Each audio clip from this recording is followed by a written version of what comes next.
Good evening, and welcome to Mindleapic. This is your quiet place for drifting gently into rest. If this channel helps you unwind at the end of the day, please consider leaving a gentle like, subscribing if you haven't already, and pressing the little bell so these calm stories can find you whenever you need them. Wherever you are tonight, breathe slowly.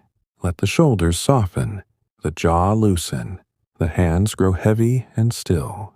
Tonight, we will walk together through the serene glows of timeless villages, where candle flames and hearth embers kept gentle company with generations long past. Close your eyes if you wish, or simply let them rest half closed, and allow the words to carry you back to a slower, softer world. The villages we visit tonight lie scattered across gentle valleys and rolling hills of northern Europe during the later centuries of the Middle Ages, roughly the 13th through the 15th centuries, though time here feels less like a line and more like a soft, repeating season. No grand cathedrals rise in these hamlets, no castles loom on the horizon. Instead, the eye meets low, thick-walled cottages built of wattle and daub, their frames of oak or hazel, their plaster smoothed by many hands over many winters. The roofs are heavy with thatch, layer upon layer of rye straw or reed, sloping steeply so that rain and snow slide away without hurry. In summer, the thatch glows pale gold under sunlight. In winter, it darkens to a warm, mossy brown, sometimes wearing a thin cap of frost that catches the earliest light and turns it silver for a few peaceful moments. Each cottage stands close to its neighbor, not out of crowding, but out of quiet companionship. A narrow lane of packed earth runs between them, worn smooth by wooden clogs, by the slow hooves of oxen, by children who walk barefoot in warmer months. Along the edges of the lane grow patches of chamomile and yarrow, self-seeded year after year, releasing a faint, sweet herbal breath when stepped on in the evening. Small gardens lie behind or beside nearly every home. Cabbage, leeks, turnips, broad beans, rows kept tidy not for perfection but for steady provision. A few currant bushes or apple trees stand at the corners, their branches trained patiently against walls so the fruit may ripen without bruising. At dusk, the glow begins. From every window and every doorway, a soft amber light spills outward, the color of honey left too long in the sun. Inside, a single rushlight or a beeswax taper burns on an iron pricket, its flame steady and low, barely moving unless a door opens and a breath of cooler air slips in. More often, the light comes from the hearth itself. The fire is built small and careful. Oak logs laid in a shallow cradle of ash, banked so that the heat radiates slowly rather than leaping. A blackened iron pot hangs from the chimney hook, its contents simmering without haste. Barley pottage flavored with thyme and onion, or perhaps a handful of dried peas softened over many hours. The scent drifts, earthy, warm, faintly smoky, and mingles with the smell of fresh straw on the floor, the faint lanolin of wool blankets airing near the warmth. People move without rush. A woman in a linen coif and homespun kirtle stirs the pot with a long wooden spoon, pausing now and then to listen to the soft crackle of the fire or the distant lowing of cattle being settled for the night. Her husband sits on a low stool near the hearth, mending a leather shoe with an awl and waxed thread, each stitch deliberate, each knot pulled gently tight. A child, perhaps 7 or 8, kneels on the floor beside a small spinning whorl, drawing out wool into thread so fine, and even that it looks almost like silk in the firelight. The wheel turns slowly, slowly. the rhythm as regular as breathing.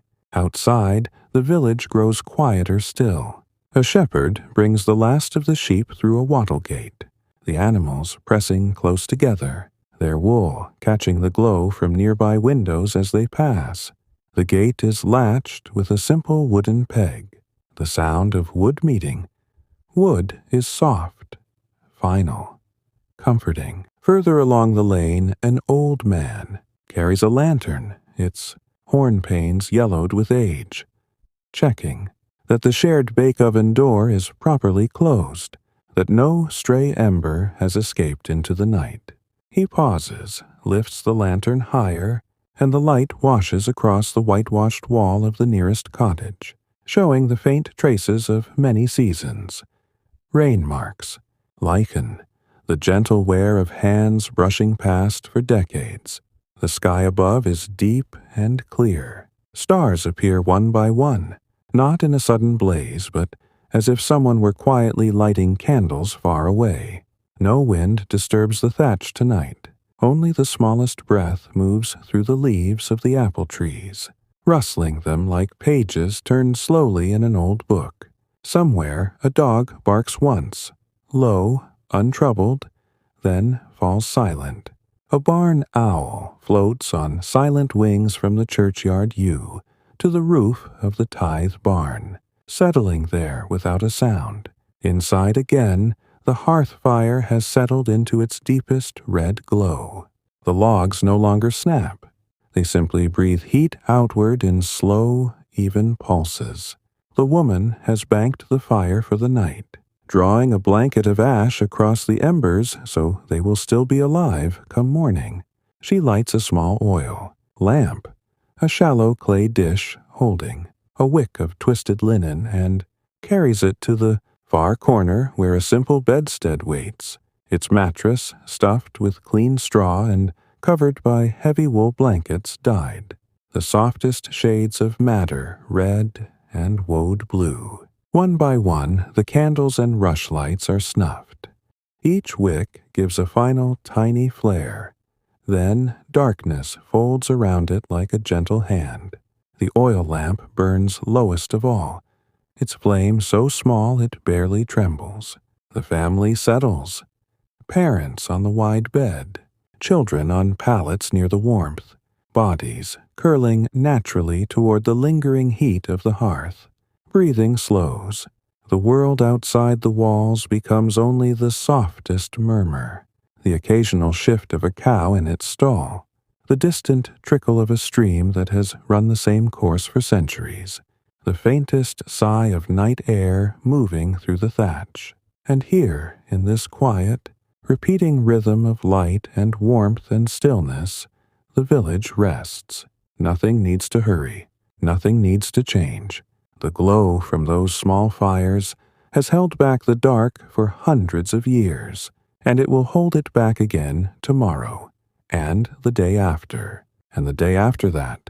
Steady, gentle, unchanging. The night has deepened now, and the village lies wrapped in its own slow silence. Outside the cottages, the air grows cooler, carrying the faint, clean scent of dew settling on thatch and grass.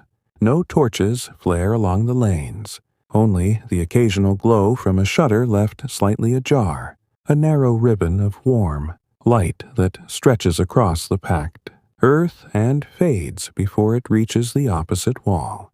The stars overhead have found their places, steady and unblinking, each one a tiny point of quiet silver in the wide, dark vault. A thin crescent moon, low and pale, rests just above the line of distant hills, its light so gentle it barely touches the rooftops, only softening the shadows without dispelling them. Inside one cottage near the center of the hamlet, the hearth has become the softest heart of the room. The fire is no longer a blaze of leaping flames. It has settled into a bed of glowing coals, each one pulsing with a slow, inward rhythm, like the breath of something very old and very patient. The woman of the house has drawn a low wooden screen, woven of willow withes and patched here and there with scraps of felt, to shield the sleeping pallets from any stray draft that might find its way under the door. The screen catches the red-gold light and holds it, turning the far side of the room into pools of deeper shadow where sleep already gathers. She moves without sound across the rush-strewn floor, her bare feet brushing the dried stems that give off a faint, grassy whisper with every step. In her hands she carries a small earthenware jug of water drawn earlier from the village well. The water is cool still, tasting faintly of stone and the clean, underground spring that feeds the well year after year. She sets the jug on a three-legged stool near the hearth, close enough that the warmth will keep it from chilling too quickly by morning.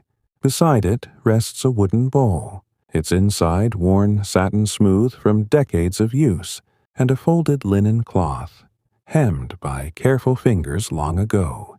The husband has finished his mending. He sets the awl and thread spool on a narrow shelf above the hearth, shelf worn dark and glossy where countless hands have reached for the same tools in the same order, night after night. He rises slowly, joints loosening in the steady heat, and crosses to the door. The latch is simple iron, shaped like a curved leaf. He lifts it with thumb and forefinger, eases the door open just wide enough to peer out. The night air slips in, cool and damp against his face, carrying the distant sound of the stream and the soft rustle of leaves in the orchard beyond the last cottages. He listens for a moment. Nothing stirs, nothing calls, then closes the door again, letting the latch fall home with its small, familiar click. The child with the spinning whirl has let the thread go slack. The little wooden spindle rests against her knee, the wool still attached in a long, even filament that gleams faintly in the firelight. Her head has begun to nod, each downward tilt slower than the last, until at last she leans sideways against a folded blanket, eyes closed, breathing soft and even. The mother lifts her gently, arms strong from years of lifting water buckets, kneading dough, carrying sheaves, and carries her to the pallet nearest the hearth.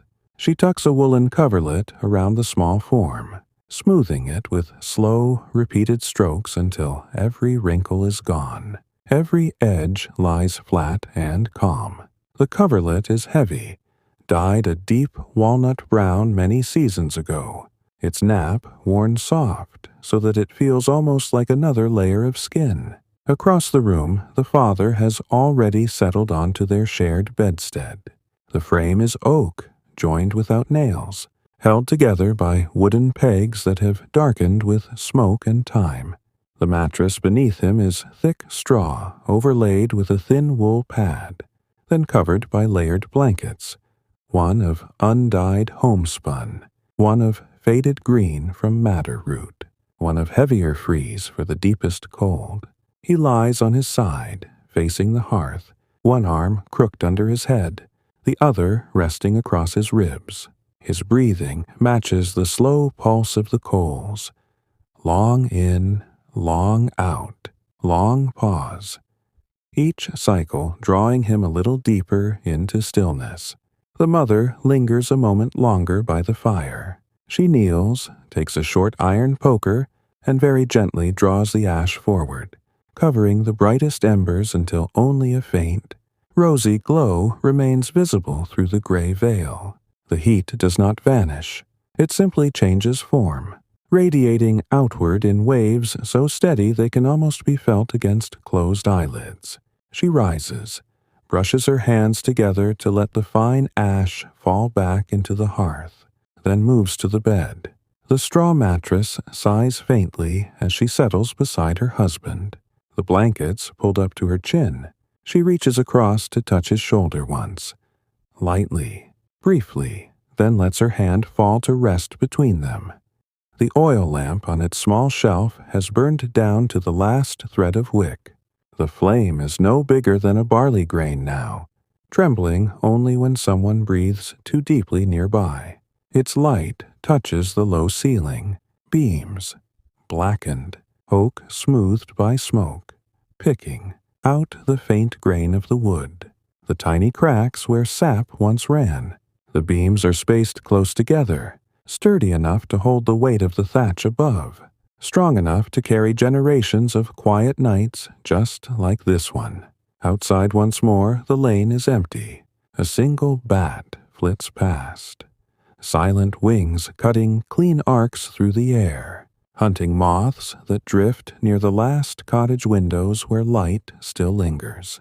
Further down, near the edge of the village, the tithe barn stands dark and broad, its great doors barred with a heavy beam slotted into iron brackets. Inside, the air smells of dry hay, of threshed wheat, of apples laid carefully on straw to keep through winter. A few mice move along the walls, small feet pattering, so lightly they make no sound that reaches beyond the thick planks. The church at the far end of the hamlet is small, its walls of local stone, its roof also thatched but crowned with a simple wooden bell turret. The bell hangs still tonight. No one rings it after Compline unless there is need, and tonight there is none. A lantern burns low in the porch. Horn, panes clouded with age, its light meant for any late traveler who might pass, though none are expected. The flame inside flickers once, twice, then steadies again, throwing soft shadows across the worn stone threshold. Back in the cottages, sleep has begun to claim each household one by one.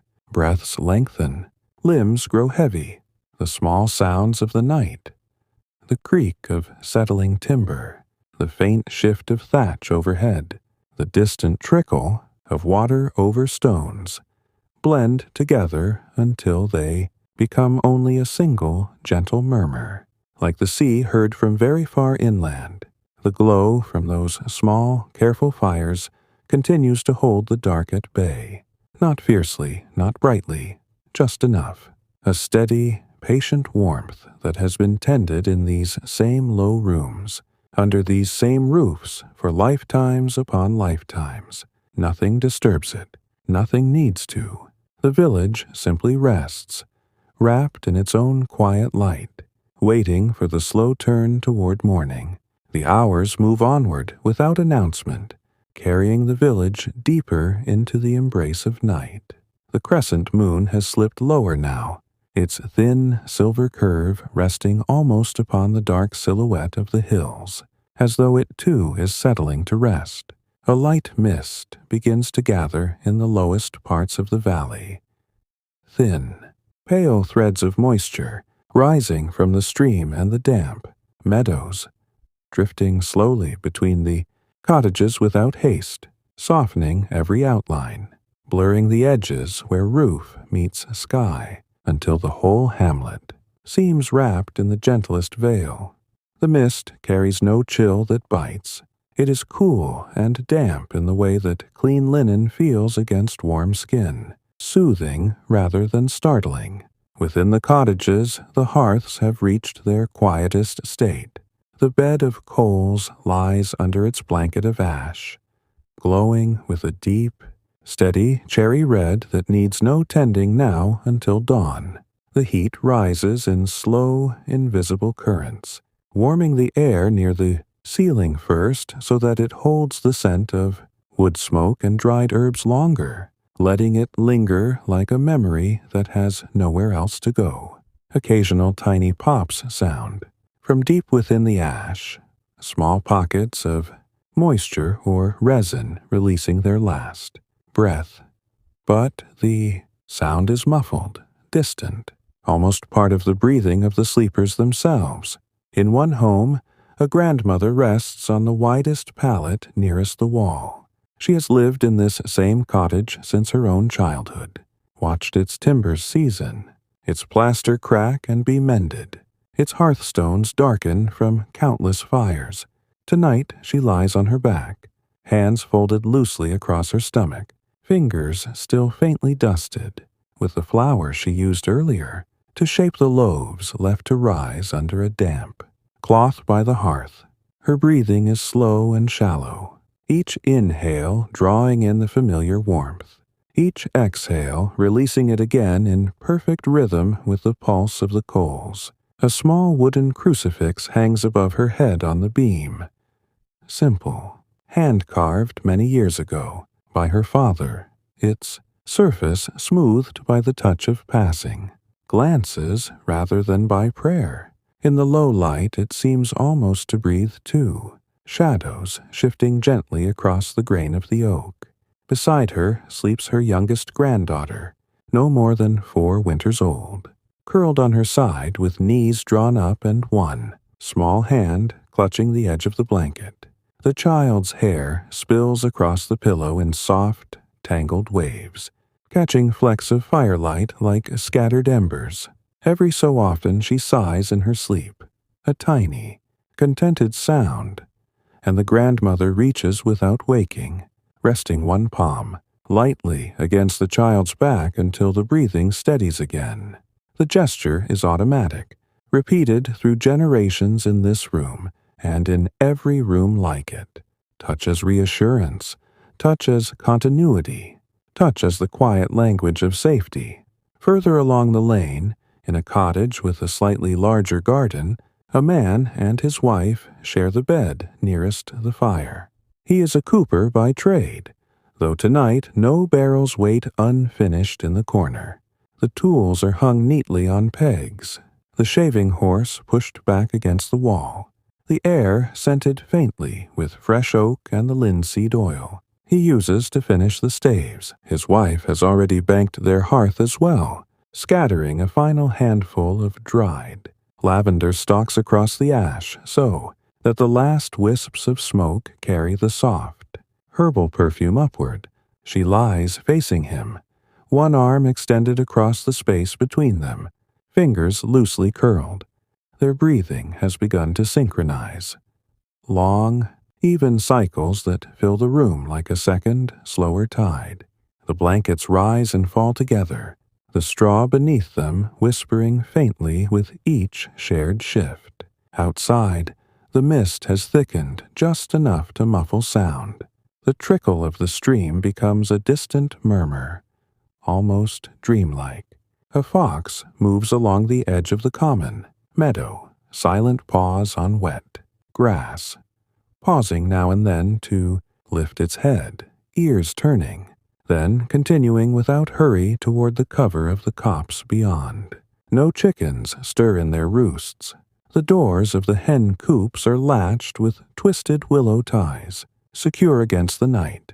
In the small orchard, the apple trees stand motionless, branches heavy with the promise of next season's fruit, leaves still holding the day's warmth close to their veins. The church porch lantern has burned lower still. Its flame is now a mere pinprick behind the clouded horn, casting the smallest circle of light onto the stone flags, enough to mark the doorway, nothing more. The bell in the turret above remains still, its rope coiled neatly beside the ladder, untouched since the evening angelus. Inside the nave the air is cooler, scented with old wax, old wood, old stone. A single candle burns before the small wooden statue of the Virgin, its flame protected by a tall glass chimney, throwing steady golden light across her folded hands and the gentle curve of her robe. The candle has been tended by the same family for 3 generations. Each evening, someone trims the wick, tops up the wax, ensures the light will last until morning without guttering. Back in the cottages, the oil lamps have one by one gone out. First, a soft hiss as the last thread of wick collapses into the shallow dish. Then darkness folding inward like closing wings. Only the hearth glow remains, muted now, veiled by ash, yet still sufficient to outline the shapes of beds and benches, to trace the low curve of a cradle rocking almost imperceptibly on its own. to catch the faint sheen of a copper pot hanging from its hook. The rooms hold their warmth as though reluctant to let it go, as though the very walls remember every fire that has ever burned within them. Sleep deepens everywhere. Dreams, if they come at all, are slow and unhurried. Fields of ripening barley under a pale sun, the feel of wool carded between fingers, the taste of warm bread broken by hand, the sound of rain on thatch so steady it becomes lullaby. No one stirs, no one wakes. The village simply continues its long, unbroken rest, held safe by the quiet glow that has never failed it. The night stretches on, calm and measureless, each minute blending into the next until time itself seems to soften and slow, inviting every listener deeper into the same peaceful stillness. The mist has thickened through the small hours, now lying in soft layers across the meadows and curling gently around the bases of the cottages like a pale, breathing blanket. It muffles every sound until even the occasional drip from the eaves falls with a hushed, cushioned note. The crescent moon has vanished behind the hills, leaving the sky a deep, velvety indigo sprinkled with the same steady stars that watched over the village when the first thatch was laid centuries earlier. No clouds move. The air holds still, patient, as though the whole night has paused to let the sleepers rest undisturbed. Inside the homes, the warmth lingers stubbornly. The ash-covered coals continue their slow, silent burning, each ember giving off heat in tiny, measured waves that rise without hurry to warm the low-ceiling beams, then drift downward again in gentle convection.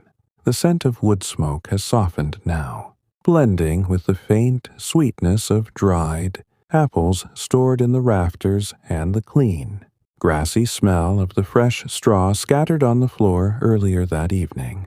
Every breath drawn in sleep carries a little of that familiar perfume, wrapping the mind in layers of quiet memory. In the cooper's cottage, the lavender stalks placed on the hearth have long since crumbled to fine gray ash, yet their fragrance still drifts in faint pulses whenever the warmth stirs the air.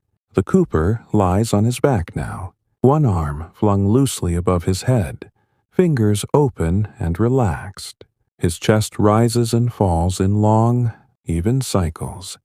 Each inhale deep enough to lift the blanket slightly, each exhale releasing a soft, barely audible sigh. Beside him, his wife has turned onto her side, facing away toward the wall, knees drawn up in the same gentle curve she has held since girlhood.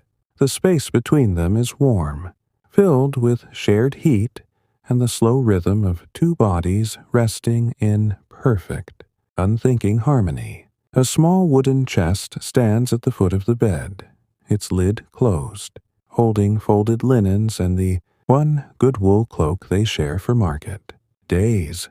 Everything in its place, everything waiting calmly for morning. Near the center of the hamlet, in the grandmother's cottage, the little granddaughter has shifted in her sleep. One small foot has slipped free of the blanket. The grandmother, without fully waking, reaches down with slow, dreamlike motion and tucks it back under the heavy wool. Her hand lingers there a moment. Palm, warm against the child's. Ankle, then withdraws to rest. Once more across her own chest. The child settles again instantly. Cheek pressed into the straw-stuffed pillow. Lips parted in the softest pout of complete trust. Above them, the hand-carved crucifix catches the very last trace of hearth glow, its simple lines softened until it seems almost part of the beam itself, grown there naturally over the years. Across the lane, another household rests in similar quiet. A young couple, newly married the previous autumn, share a narrower bedstead pushed close to the hearth for warmth. The wife has braided her hair, for the night in a single thick plait that lies across her shoulder like a dark rope. She sleeps facing her husband, one hand resting lightly on his forearm, fingers loose and still. He has pulled the blanket higher so that it covers them both to the chin.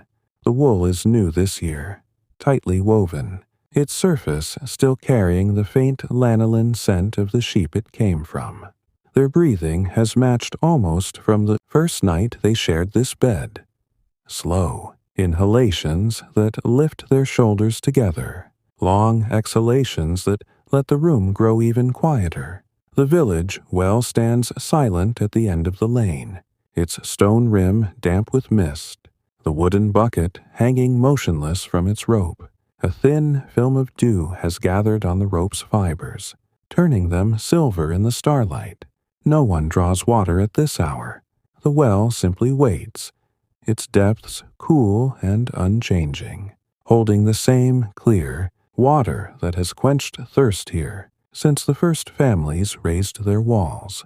In the tithe barn, the stored grain breathes faintly, wheat and barley giving off the smallest warmth of their own as they settle deeper into the straw. A barn cat curls on a high beam, tail wrapped neatly around paws, eyes closed in the particular relaxation only cats seem to master. Below, the oxen stand dozing in their stalls, heads low, jaws working slowly in dreams of summer grass.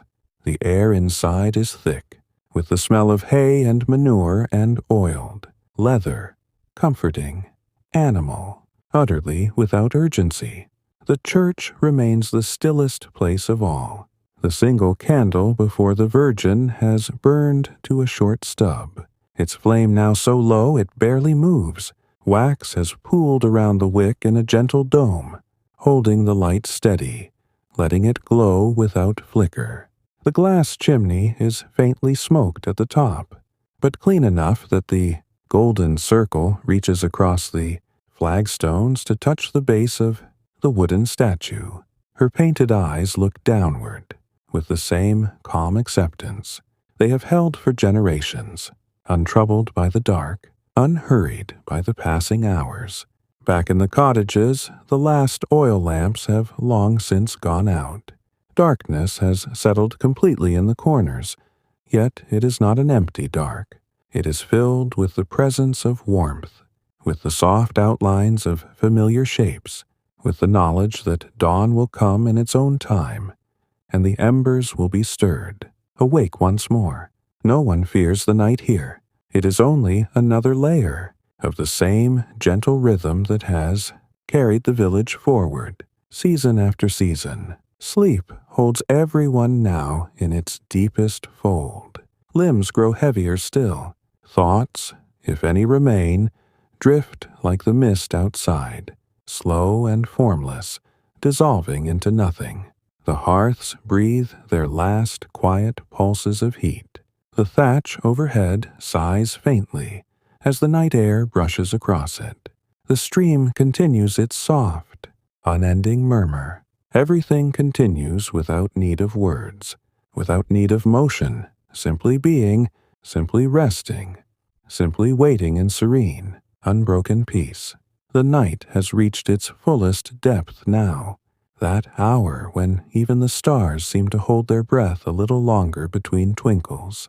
The mist has thickened into a soft, enveloping haze that rests low across the village, touching the thatch roofs with damp fingers and turning every surface, faintly silver under the starlight. No wind moves through the lanes. The apple trees in the orchards stand perfectly still, their leaves dark and glossy with moisture, each one holding its tiny burden of dew without letting a single drop fall. The stream's murmur has grown even softer, barely more than a whisper now, as though the water itself has decided to speak more, quietly so as not to disturb the sleepers. Inside the cottages, the hearths have settled into their deepest, most tranquil state. The ash blanket lies thick and even across the coals, muting every trace of flame until only the faintest rosy pulse remains visible if one kneels close and peers through the gray veil. The heat no longer rises in noticeable waves. Instead, it simply exists, a steady, all-encompassing warmth that has soaked into the stones of the hearth, into the oak timbers overhead, into the very plaster of the walls. The air in each room feels thick with it, warm, slightly smoky, carrying the lingering traces of supper's pottage, of wool warming slowly, of the faint herbal sweetness left by the last sprigs thrown on the embers hours ago. In the grandmother's cottage, the little granddaughter has rolled onto her stomach sometime in the night. Her arms are flung wide, one small hand open palm up near her cheek, fingers curled just enough to hold the edge of the blanket without really grasping it. Her breathing is so soft it can scarcely be heard above the occasional, faint creak of the settling roof beams. The grandmother lies awake for a few moments, not restless, not worried, simply present, listening to that tiny rhythm beside her. She does not move to cover the child again. The room holds enough warmth that the bare foot and uncovered shoulder will come to no harm. Instead, she closes her eyes once more, letting her own breath match the slow cadence of the sleeping child until the two patterns blend into one gentle tide. In the Cooper's home, the young wife has turned in her sleep so that she faces outward now, back resting lightly against her husband's chest. He has shifted too, unconsciously curving around her, one arm draped loosely across her waist, hand resting open against the wool blanket. Their shared warmth creates a small cocoon beneath the covers, bodies fitted together, like spoons carved from the same piece of wood, each slow breath lifting the blanket in perfect unison. The new cloak hangs on its peg by the door, folds still crisp, waiting for the next market day when they will walk the lane together under brighter skies. For now, it simply rests, part of the quiet furniture of the room. Another cottage, nearer the well, holds an older widower who sleeps alone but not lonely. His bed is narrower, pushed against the wall beneath a small window whose shutter stands slightly ajar tonight to let in the cool, damp air. A single wool blanket covers him to the shoulders, undyed gray, patched in several places with careful stitches of the same thread his wife once used. He lies on his side facing the hearth, knees bent, one hand tucked beneath the pillow. The fire's remaining glow touches his lined face softly, smoothing the deep furrows of years until he looks almost as he did when he first carried his bride. Across this threshold, on the stool beside the bed, rests his worn leather boots, toes pointed neatly toward the door as always, ready if needed but content to wait. A small clay cup of water stands there too, surface still and unbroken, reflecting the last ember light in a tiny, trembling point. Outside, the mist has begun to thin in places where the ground rises slightly, revealing patches of starlit grass that gleam like pale silk. A single hedgehog moves along the base of a garden wall. Slow, deliberate steps, snuffling quietly among the damp leaves for slugs and worms. Its spines catch the moisture and shine faintly as it passes through a ribbon of light spilling from one shutter crack, then vanishes again into shadow without haste or alarm. The tithe barn stands unchanged, broad, dark, solid, its thatch roof glistening under the mist. Inside, the stored apples release their faint, sweet perfume into the still air, mingling with the dry scent of straw and the warmer, animal smell of the dozing oxen. One ox shifts its weight from one hoof to the other, a slow, heavy movement that sends a soft rustle through the bedding beneath it. Then stillness returns. The barn cat remains curled on its beam, tail tip twitching, once in some distant dream before, settling again into perfect repose. In the church, the candle before the Virgin has finally burned to nothing. A last tiny thread of smoke rises, curls lazily toward the rafters, then dissolves. The glass chimney stands empty now, faintly warm to the touch if anyone were near enough to feel it. Yet the statue remains illuminated, in memory. The soft, golden circle that was there moments ago lingers in the mind's eye, steady and kind.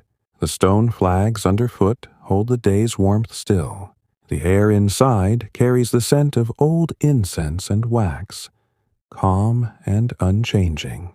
Across the village, the last traces of conscious thought have long since faded. Sleep is complete now, deep, dreamless for most, slow-moving and gentle for the rest. Bodies lie heavy against straw and wool, hearts beating in their quiet, unhurried way. The hearths breathe their warmth outward in the slowest possible rhythm, each pulse stretching longer than the one before.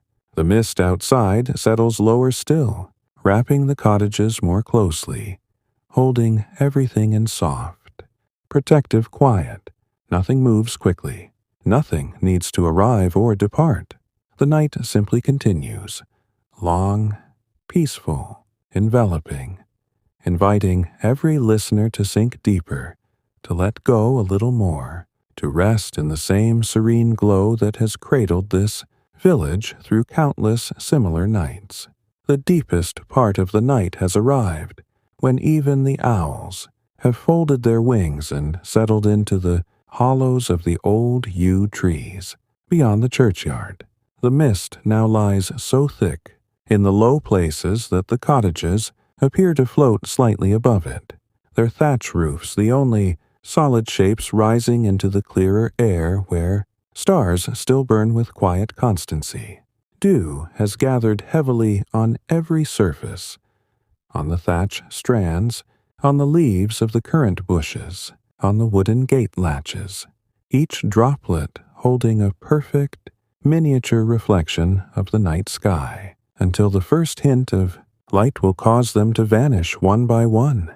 No footstep disturbs the lanes, no voice breaks the hush.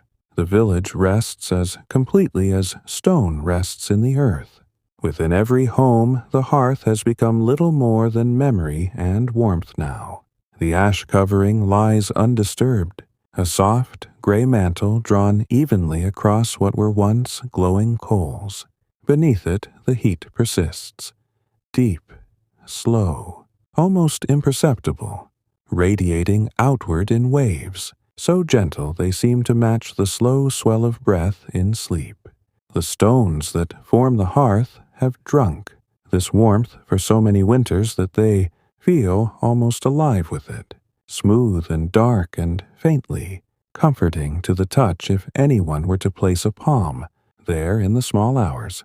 The air in the rooms hangs heavy and still, scented with the last faint traces of wood smoke, with the clean straw underfoot, with the wool of blankets that have been aired by the same fire season after season.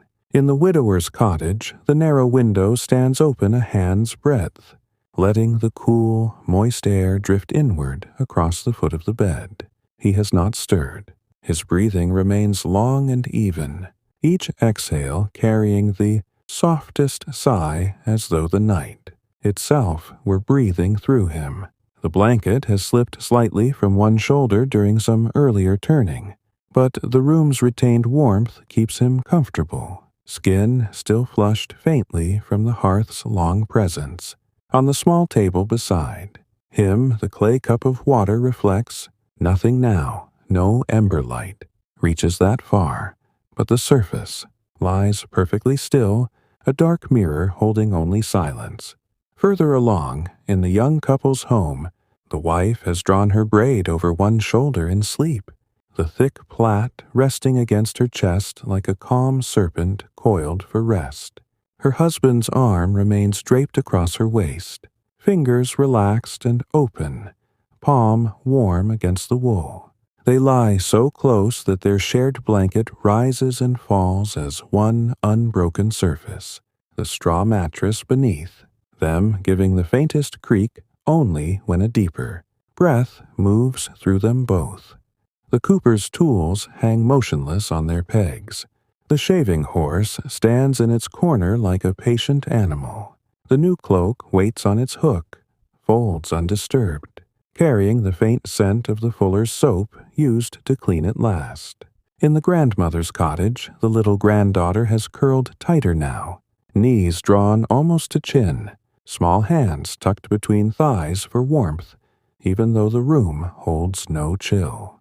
The grandmother sleeps lightly beside her, eyes closed, mouth softly open, yet one hand rests near enough that if the child were to reach out in some half-dream, fingers would find familiar skin. The carved crucifix above the bed has disappeared into shadow entirely. Only the beam itself remains visible in outline, dark against the slightly paler plaster ceiling. The rushes on the floor have settled, flat under the weight of quiet footsteps earlier. They give off no more than the gentlest, grassy breath when the night air moves across them from the crack beneath the door. Outside once more, the mist begins its slow retreat. In places where the ground slopes upward toward the hills, patches of clear air open here and there, revealing the darker shapes of garden walls, the pale curve of a well rope, the upright posts of a wattle fence. A single field mouse darts along the base of one cottage, pausing to nibble at a fallen seed head before continuing its small, unhurried journey toward the meadow.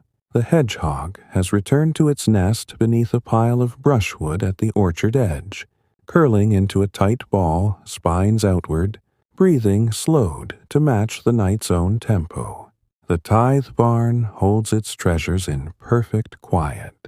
The apples, laid out on straw shelves, give off their perfume in slow, even waves, sweet, slightly fermented, comforting, like the memory of summer held safe through winter. One ox lifts its head for a moment, nostrils flaring to catch some distant scent on the damp air, then lowers it again with a soft huff, eyelids drooping once more.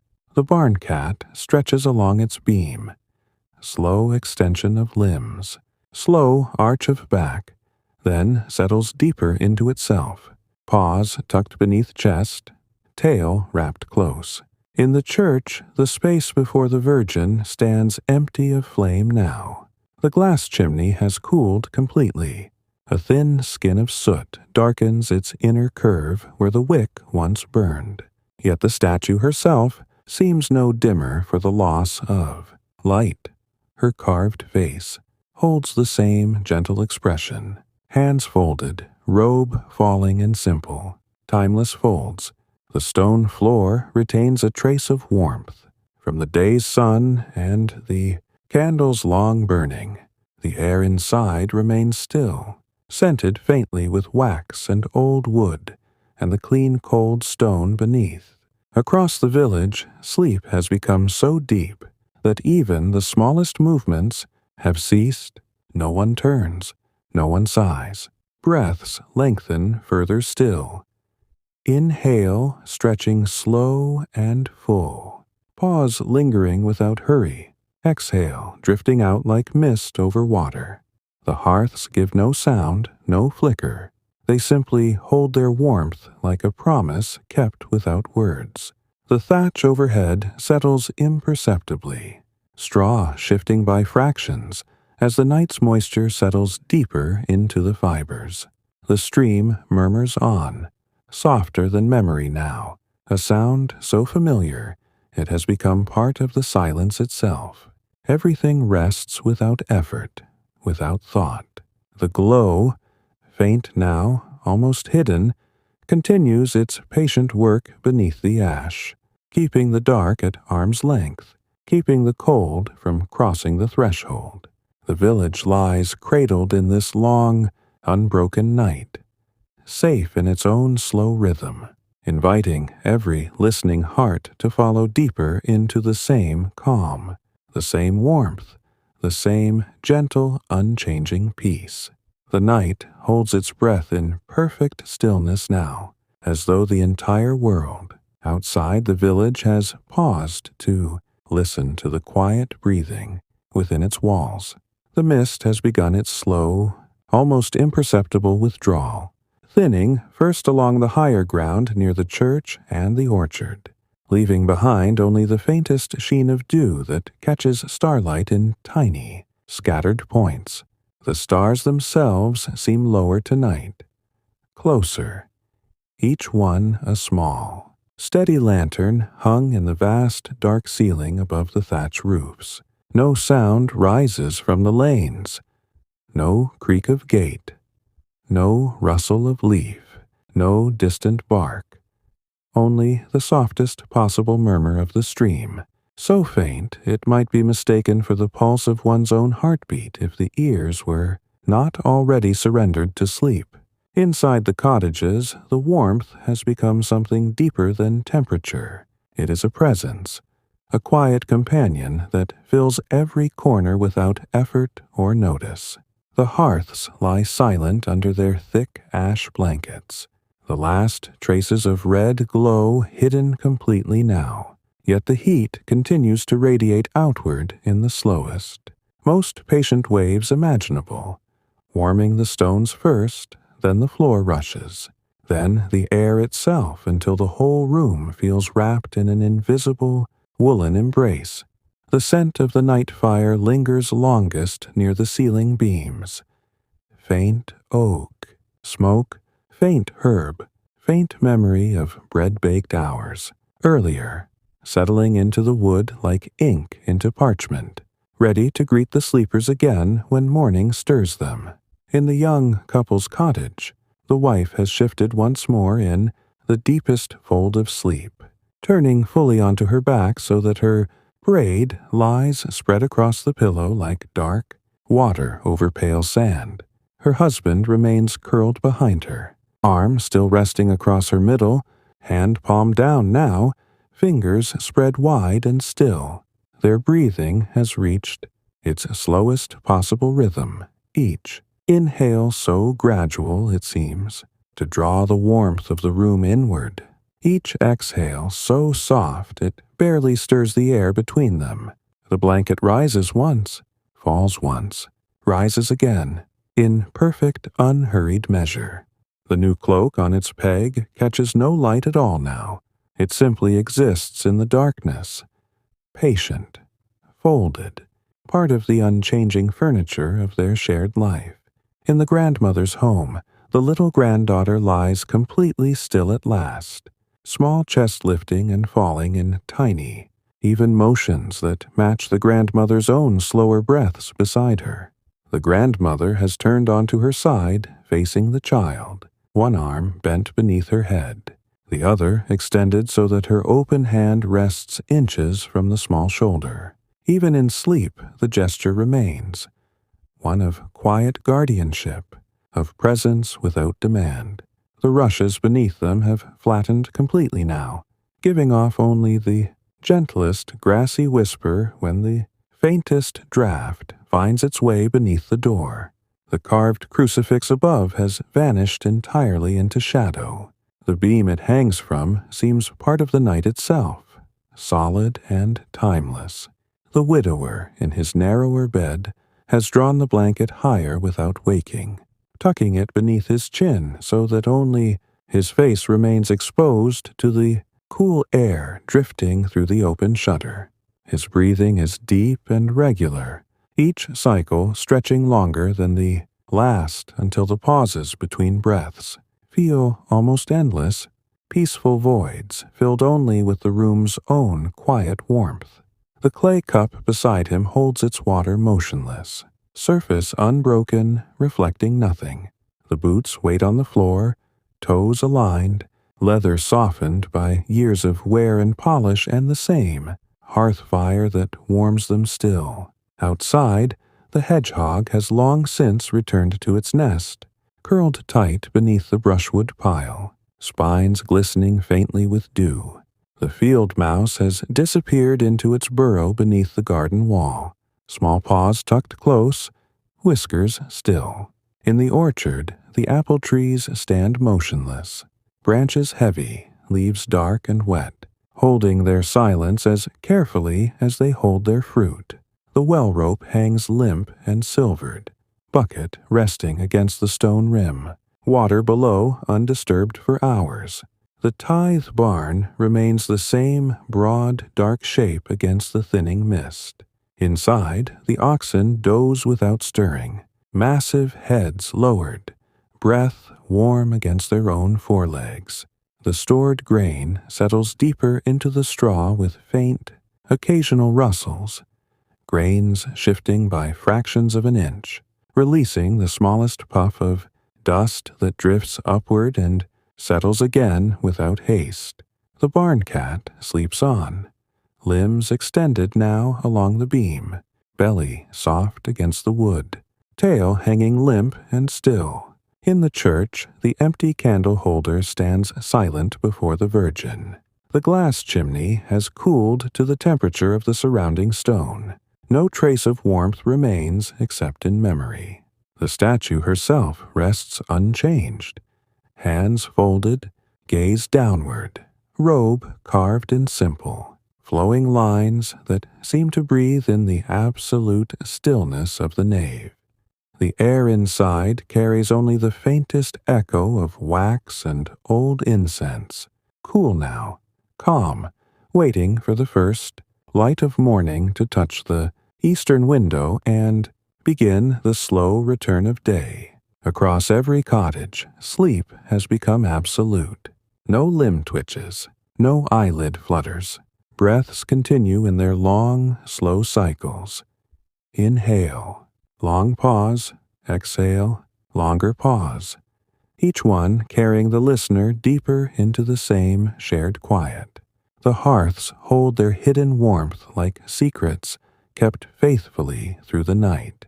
The thatch roofs glisten under the last of the mist, straw fibers dark and heavy with dew.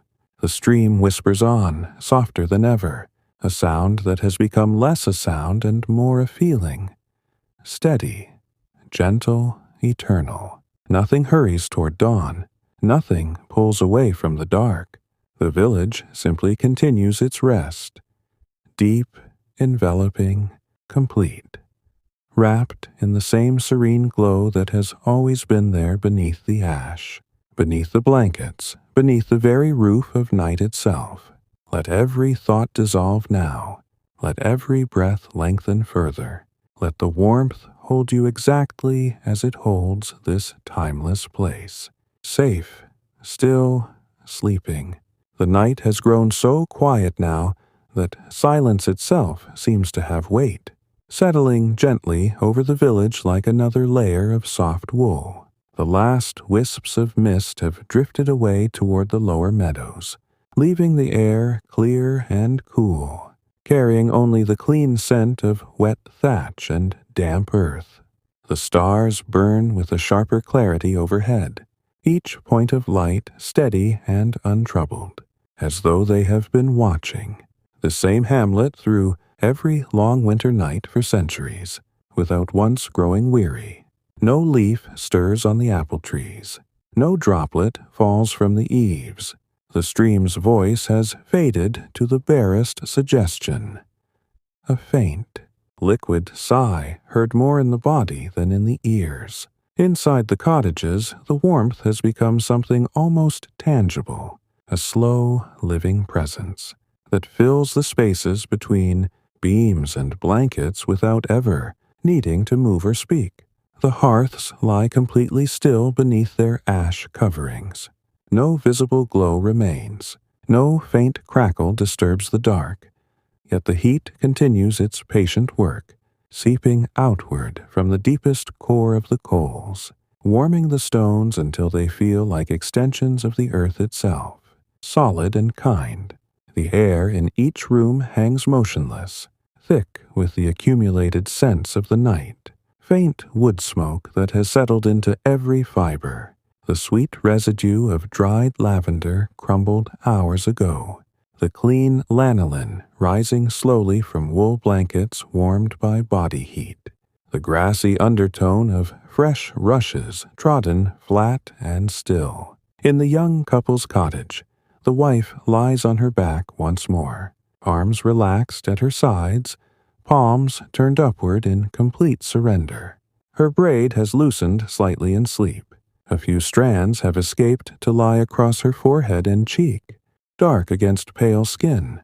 Her husband has shifted closer without waking, his chest now pressed lightly to her shoulder, one leg draped over hers beneath the blanket, creating a single shared warmth beneath the layers of wool. Their breathing has merged so completely that it is impossible to tell where one ends and the other begins. Long, slow inhalations that draw the room's quiet air inward, long exhalations that release it again unchanged. The blanket surface rises, holds, falls, rises again in perfect unbroken rhythm, like the gentle swell of a calm sea far from any shore. In the grandmother's home, the little granddaughter has stretched out fully now, small limbs flung wide in the absolute trust of deepest sleep. One hand rests open near the grandmother's arm. The fingers twitch once, barely a flutter, then still again. The grandmother sleeps facing the child, her own hand resting palm down on the straw mattress between them, close enough that the warmth of skin meets skin without quite touching. Her breathing is slower still, each cycle stretching into what feels like minutes of quiet, suspension before the next soft inhale begins. The carved crucifix above them remains lost in shadow. The beam it hangs from seems to breathe with the room, oak grain, dark and smooth, under invisible layers of time and smoke. The widower's cottage holds its own particular stillness. He lies on his side now, knees drawn up slightly, blanket pulled high so that only the top of his head and a sliver of forehead show above the wool. The cool air from the open shutter brushes across his face in the faintest current, damp, clean, carrying the scent of night grass and distant water. Yet it brings no discomfort. The hearth's retained heat keeps the chill at bay. His breath moves in long, measured waves. Inhale, filling his chest completely. Pause, lingering without hurry. Exhale, drifting out soft and slow, until the lungs empty entirely before the next cycle begins. The clay cup beside the bed remains untouched. Water dark and still. The boots wait below. Leather warmed faintly by the floor's absorbed heat. Outside, the village lanes lie empty and silvered with dew. The well stands silent, rope hanging motionless, bucket resting against stone with the gentlest contact. In the orchard, the trees hold their silence like a secret. Branches dark against the star-pricked sky, leaves glistening as though polished. A single moth drifts past one cottage window, slow wing beats carrying it in lazy circles, then settles on the thatch, folding itself small and still against the straw. The tithe barn looms broad and dark at the edge of the hamlet. Inside, the oxen remain motionless, massive bodies rising and falling in slow unison. Breath, warm clouds that dissipate instantly in the cool air. The apples on their straw beds continue their quiet, ripening, skin softening imperceptibly, sweetness deepening without haste. The barn cat has curled tighter now, nose tucked beneath tail, flanks rising and falling in tiny, rapid breaths that contrast with the deeper slowness of the sleeping oxen below. In the church, the space before the Virgin is utterly dark now.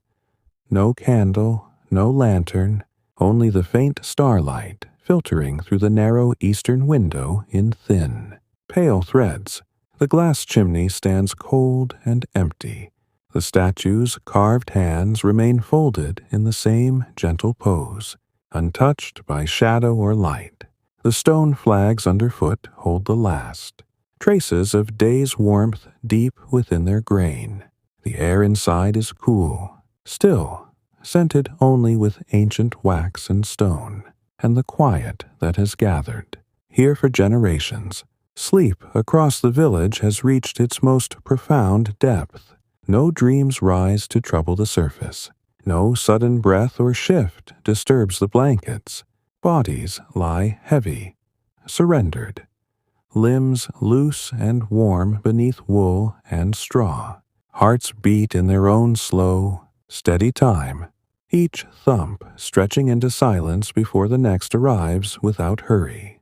The hearths hold their hidden fire like a promise whispered, long ago and never broken.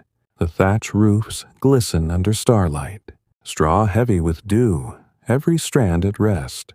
The stream has become less a sound and more a feeling.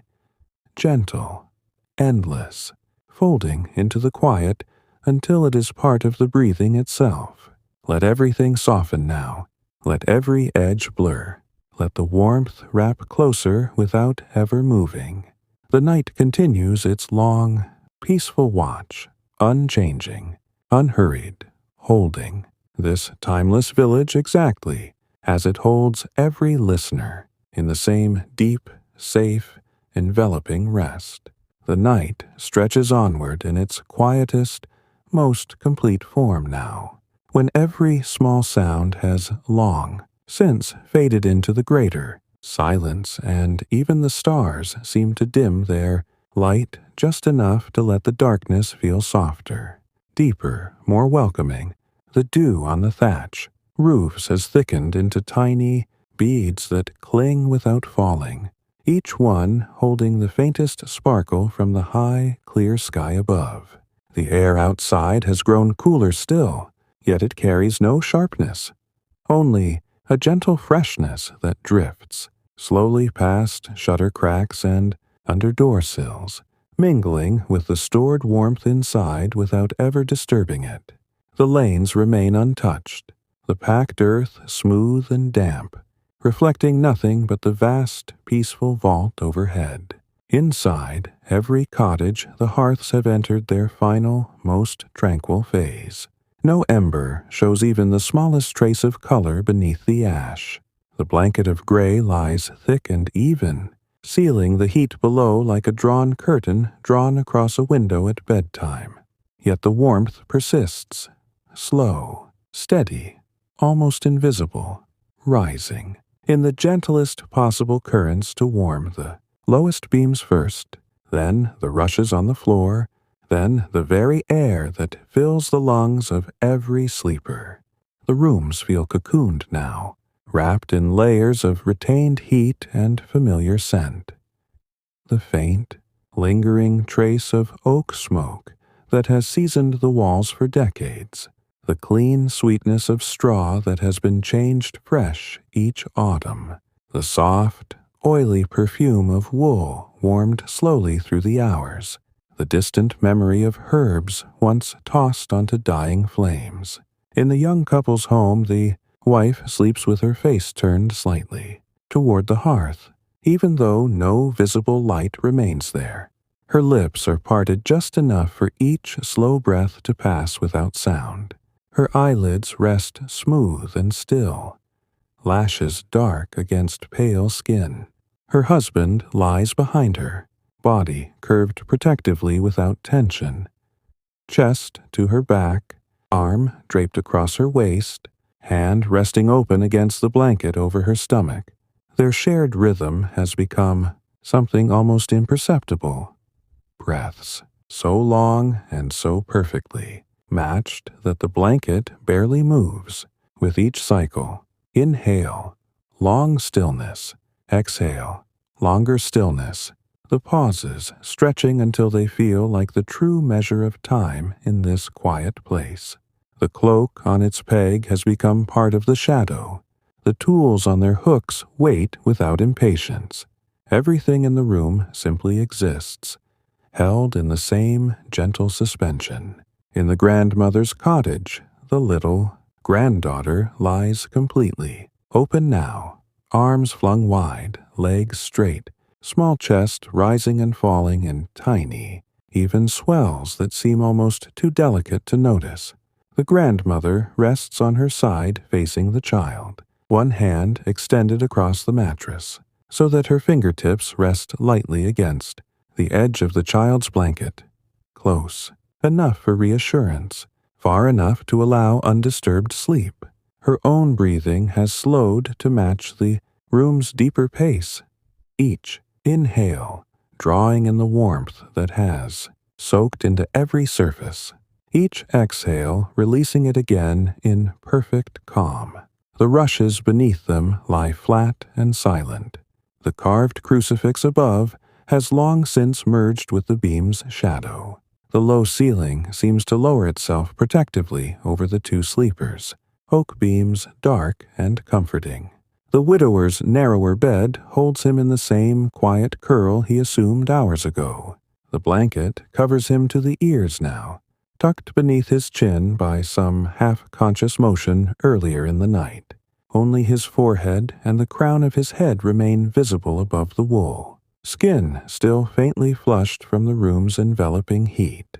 The cool air from the open shutter brushes across his exposed face in the slowest possible current, damp, clean, carrying the scent of wet grass and night-blooming quiet. Yet it feels like a gentle hand rather than a draft. His breath continues its measured journey. Deep filling of the lungs, endless pause, slow emptying. Each cycle longer than the last, each pause deeper, inviting the mind further into stillness. Outside, the village has become a single, unbroken shape under the stars. The cottages blend into one another through shared walls and shared silence. The lanes disappear into soft shadow. The orchard trees stand like patient sentinels, branches dark and still. The well rope hangs motionless, silvered with dew that will not fall until the first breath of morning air moves across it. No creature stirs, no fox, no mouse, no owl on silent wings. The hedgehog remains tightly curled in its nest. The barn cat sleeps without dreaming. The oxen stand dozing in their stalls, massive frames rising and falling in slow, heavy rhythm. The tithe barn holds its quiet treasures unchanged. The apples continue their slow, secret ripening on straw beds, skin growing softer, sweetness deepening in the cool, still air. The grain settles by imperceptible degrees, releasing faint puffs of dust that drift upward and settle again without ever reaching the floor. The oxen breathe warm clouds that vanish instantly.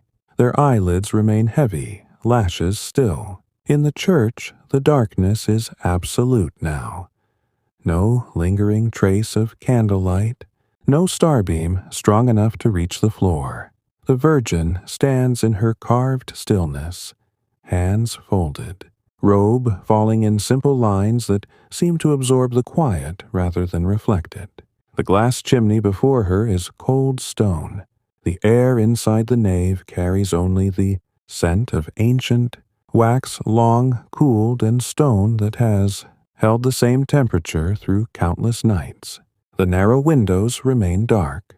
The bell rope coils untouched beside the ladder. Everything waits without expectation. Sleep across the village has become something deeper than rest. It is a complete surrender to the night's gentle authority. No thought flickers behind closed eyes. No muscle holds tension. Bodies lie heavy and warm, limbs loose beneath blankets that have molded perfectly to every curve. Hearts beat in their slowest, most economical time, each thump stretching into silence, each silence stretching into peace. The hearths keep their hidden promise beneath the ash. Warmth without flame, light without sight, comfort without effort. The thatch roofs glisten faintly under starlight, every straw at rest, every droplet clinging without falling. The stream has faded entirely into feeling, a soft, endless pulse that lives now only in the body, in the breath, in the quiet itself. Let the warmth hold you closer still. Let every breath stretch longer. Let the silence wrap deeper. The night continues its patient, unchanging watch, safe, soft, eternal, carrying this timeless village and every listener together into the same profound, dreamless, perfect rest. The night has become so vast and so gentle now that it feels as though time itself has softened into something barely moving, each moment stretching longer than the one before until the distinction between minutes and hours dissolves completely. The sky above the village remains perfectly clear, stars arranged in their familiar, unchanging patterns, small points of silver light that have looked down on these same low roofs, these same lanes of packed earth, through every season for hundreds of quiet years. The dew on the thatch has reached its fullest gathering. Every straw strand gleams faintly in the starlight, holding moisture without letting it fall, as though the night has asked everything to pause and simply be. No breath of wind disturbs the stillness. The apple trees stand with branches motionless, leaves dark and heavy, each one resting exactly where it grew. Inside the cottages, the warmth has settled into its most profound and silent form. The hearths lie utterly quiet beneath their thick gray ash. No pulse of red, no whisper of ember, just a deep, steady heat that has permeated every stone, every timber, every rush on the floor, until the entire room feels like an extension of the earth's own slow warmth. The air hangs thick and calm, carrying the accumulated perfume of the night in layers so subtle they are felt more than smelled.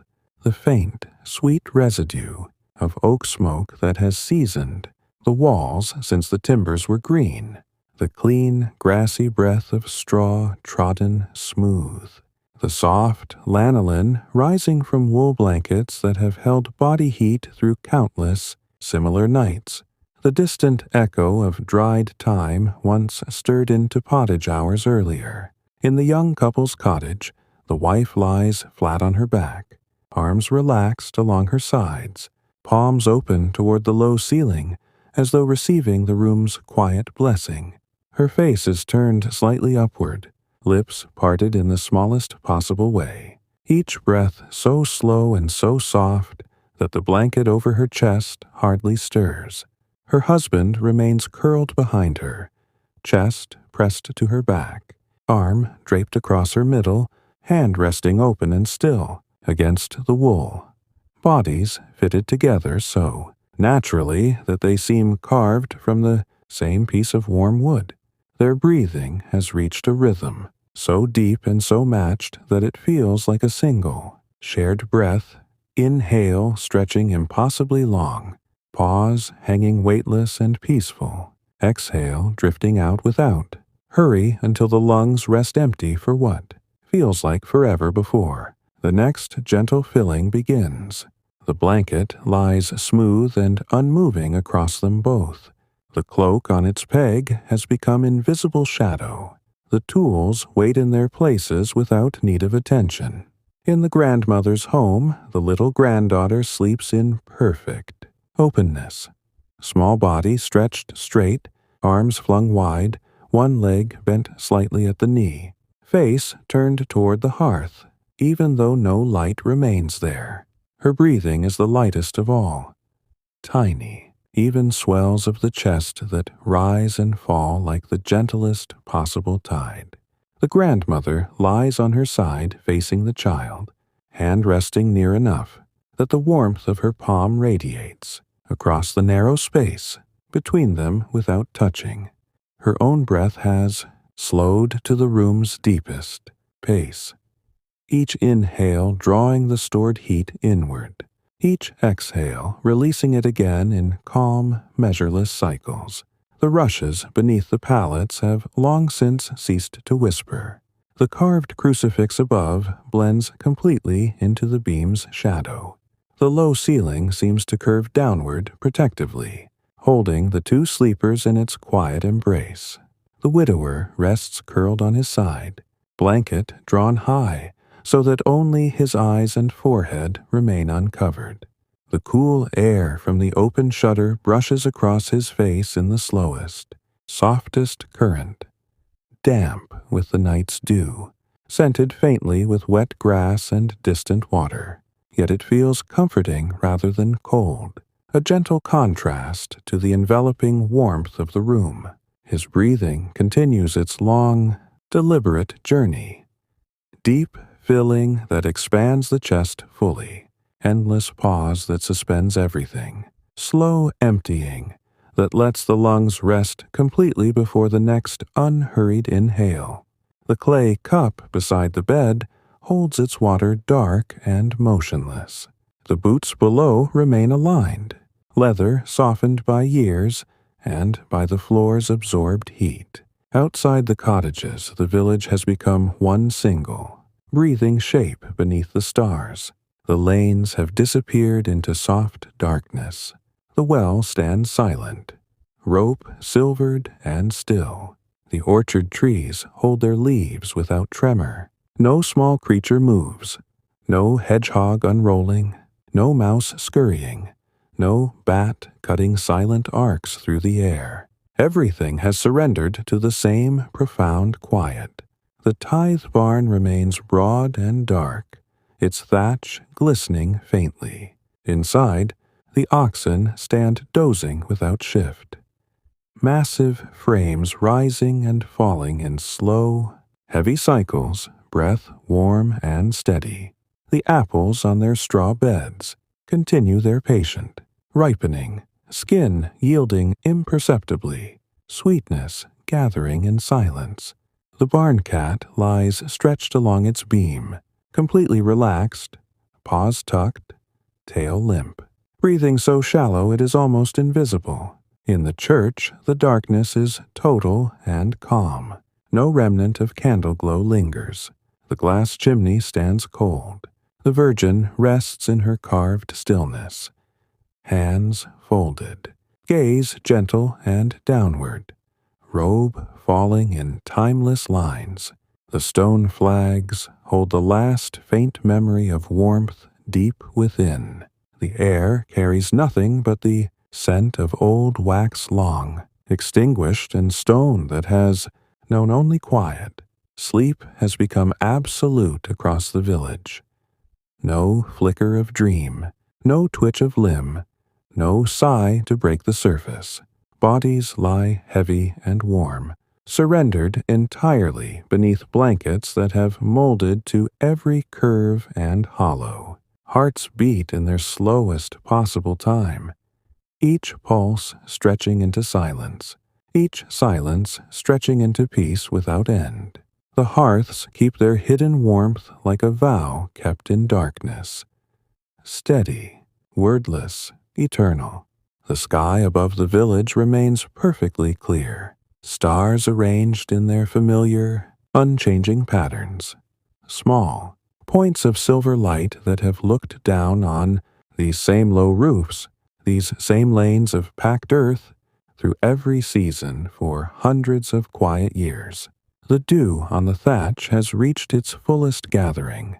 Every straw strand gleams faintly in the starlight, holding moisture without letting it fall, as though the night has asked everything to pause and simply be. No breath of wind disturbs the stillness.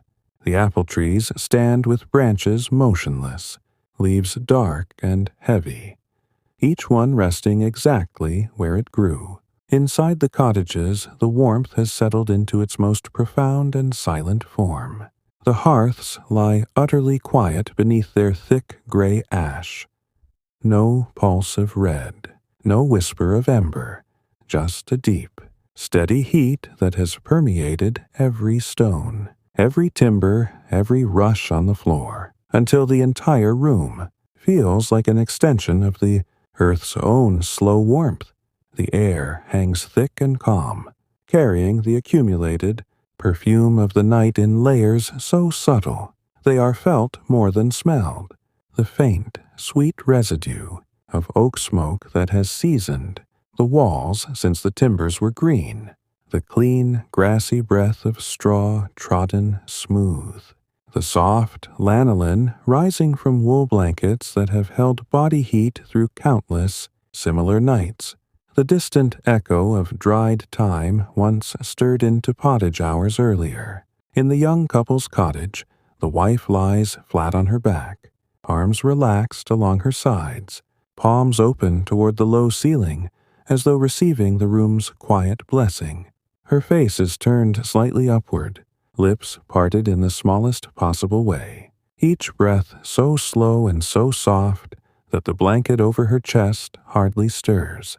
Her husband remains curled behind her, chest pressed to her back, arm draped across her middle, hand resting open and still against the wool. Bodies fitted together so naturally that they seem carved from the same piece of warm wood.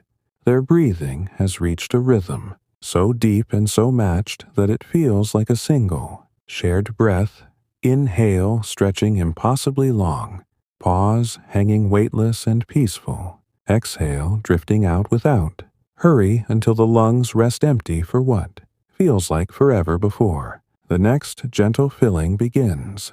The blanket lies smooth and unmoving across them both. The cloak on its peg has become invisible shadow. The tools wait in their places without need of attention. In the grandmother's home, the little granddaughter sleeps in perfect openness.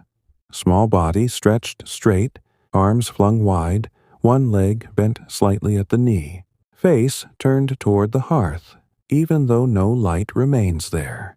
Her breathing is the lightest of all. Tiny, even swells of the chest that rise and fall like the gentlest possible tide. The grandmother lies on her side facing the child, hand resting near enough that the warmth of her palm radiates across the narrow space between them without touching. Her own breath has slowed to the room's deepest pace, each inhale drawing the stored heat inward, each exhale releasing it again in calm, measureless cycles. The rushes beneath the pallets have long since ceased to whisper. The carved crucifix above blends completely into the beam's shadow. The low ceiling seems to curve downward protectively, holding the two sleepers in its quiet embrace. The widower rests curled on his side, blanket drawn high, so that only his eyes and forehead remain uncovered. The cool air from the open shutter brushes across his face in the slowest, softest current, damp with the night's dew, scented faintly with wet grass and distant water. Yet it feels comforting rather than cold, a gentle contrast to the enveloping warmth of the room. His breathing continues its long, deliberate journey. Deep filling that expands the chest fully, endless pause that suspends everything, slow emptying that lets the lungs rest completely before the next unhurried inhale.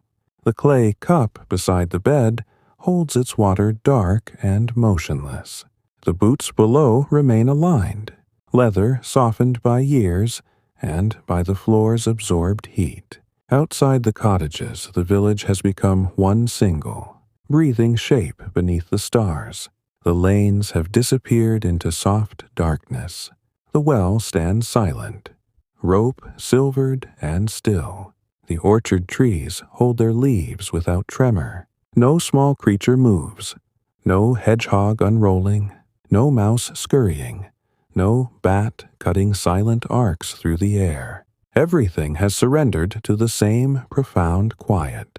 The tithe barn remains broad and dark, its thatch glistening faintly. Inside, the oxen stand dozing without shift.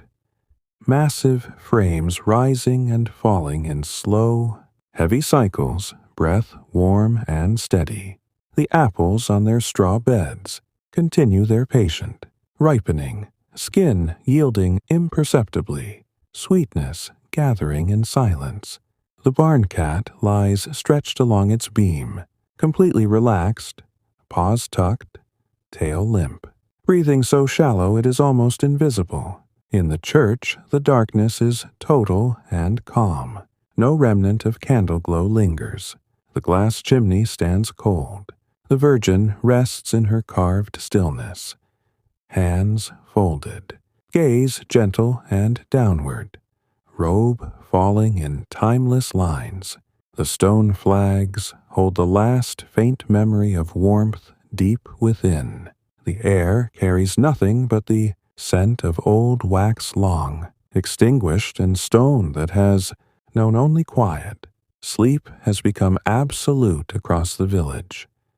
No flicker of dream, no twitch of limb, no sigh to break the surface. Bodies lie heavy and warm, surrendered entirely beneath blankets that have molded to every curve and hollow.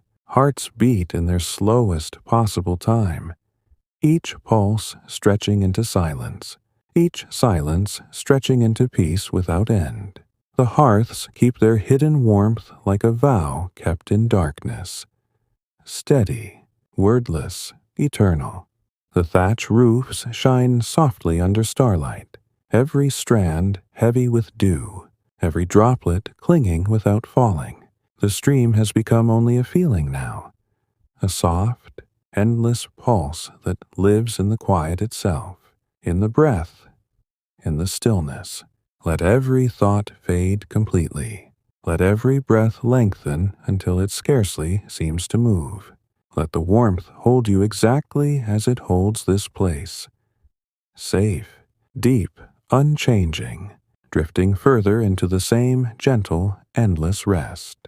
The night has wrapped the village so completely, now that it feels as though the darkness itself has become a gentle, living thing, soft, heavy, protective, holding every cottage, every lane, every breath in its slow, unhurried arms. The stars overhead burn with a calm, distant light, their silver points unchanging, as though they have stood watch over this same cluster of low roofs and quiet hearths since the first timbers were raised and the first thatch laid.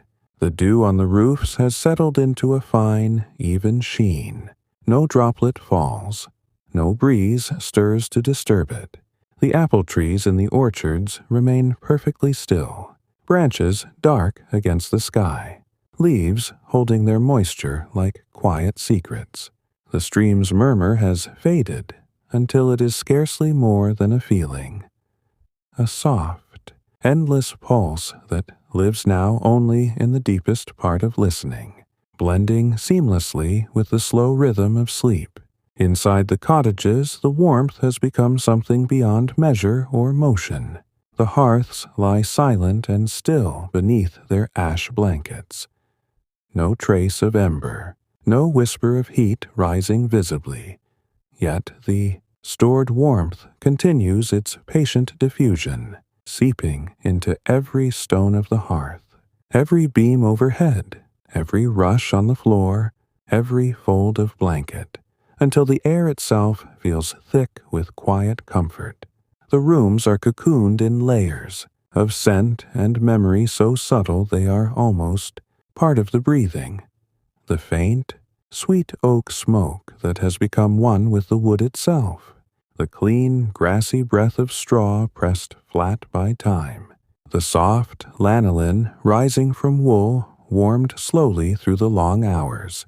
The ghost of dried herbs that once flavored the dying fire. In the young couple's cottage, the wife lies utterly still, face turned upward toward the low, shadowed ceiling, lips parted the smallest amount, eyelids smooth and dark, with lashes resting against pale cheeks.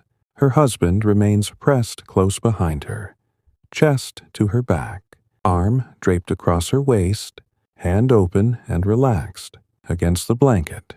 Bodies, molded together so naturally that the boundary between them has long since dissolved in sleep. Their shared breath has reached its slowest, deepest form. Inhale so gradual it seems to draw the room's warmth inward like a tide.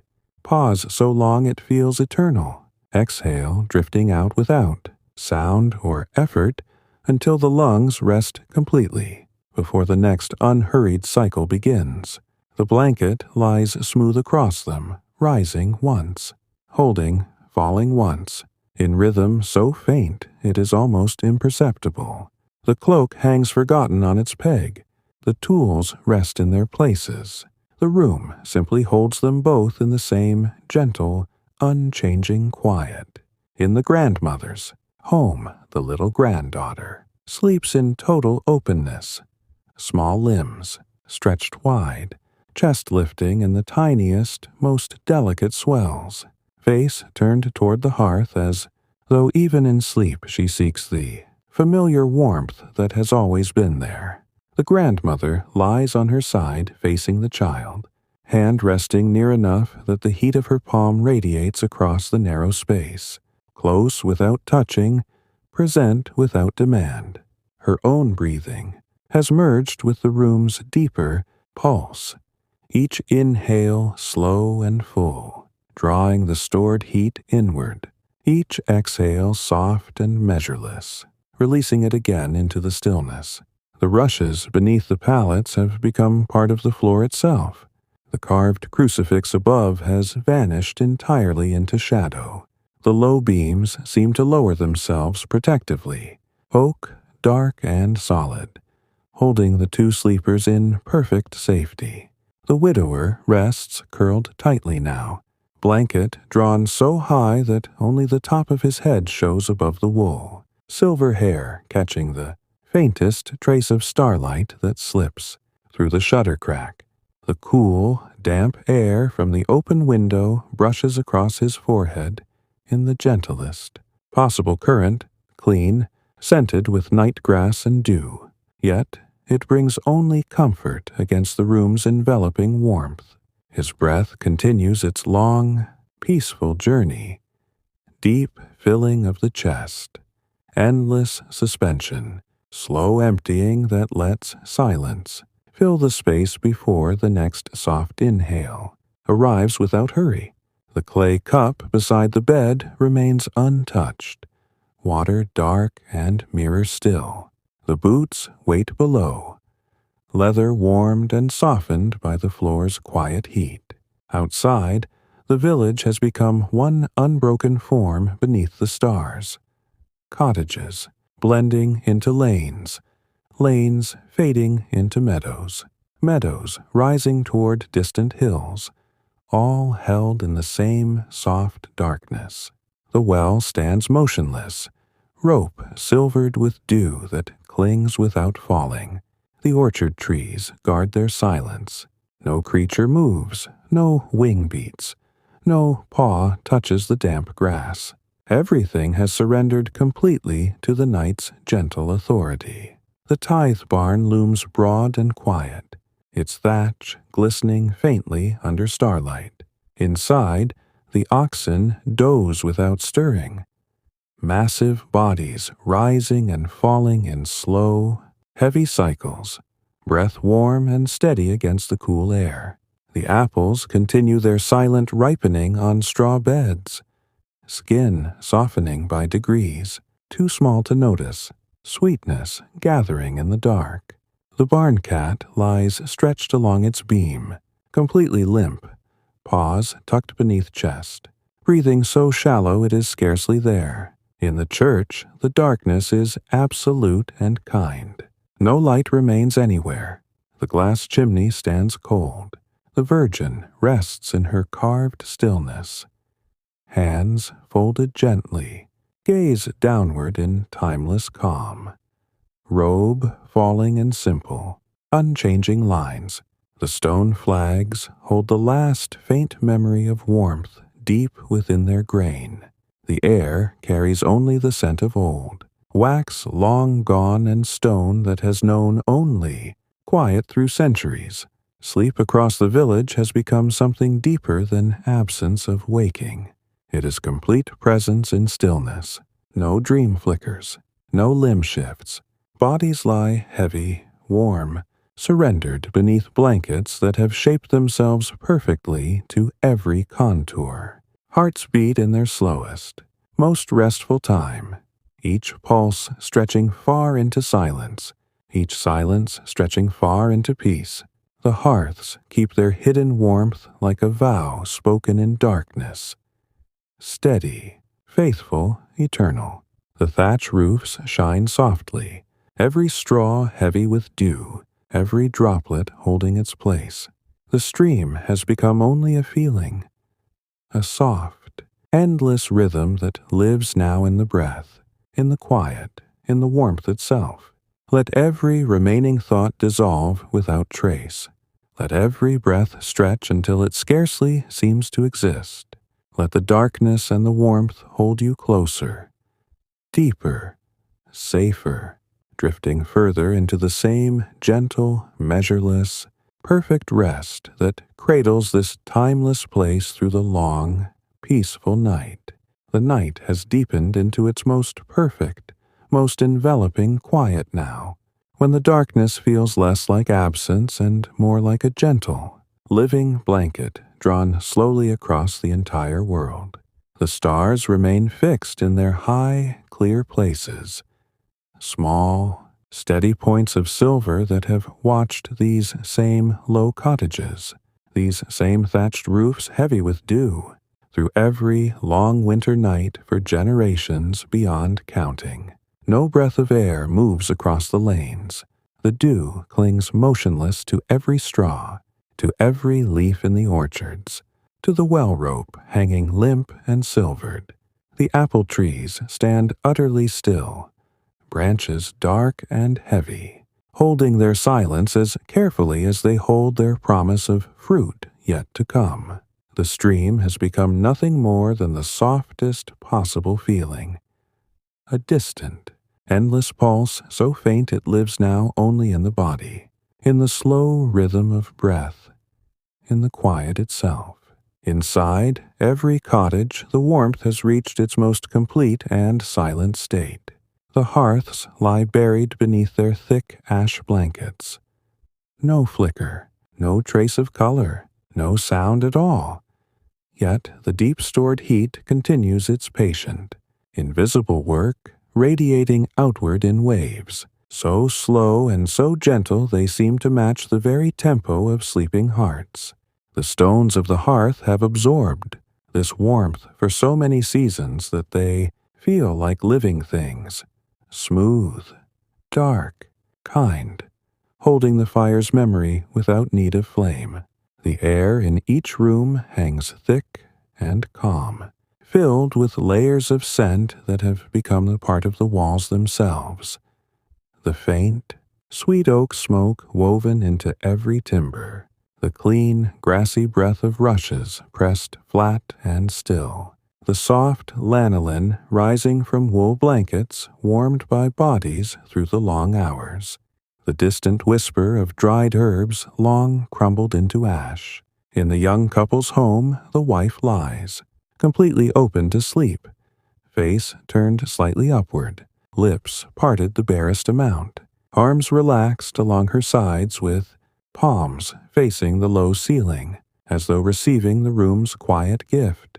Her husband remains curled close behind her, chest pressed gently to her back, arm draped across her waist, hand resting open and still against the blanket.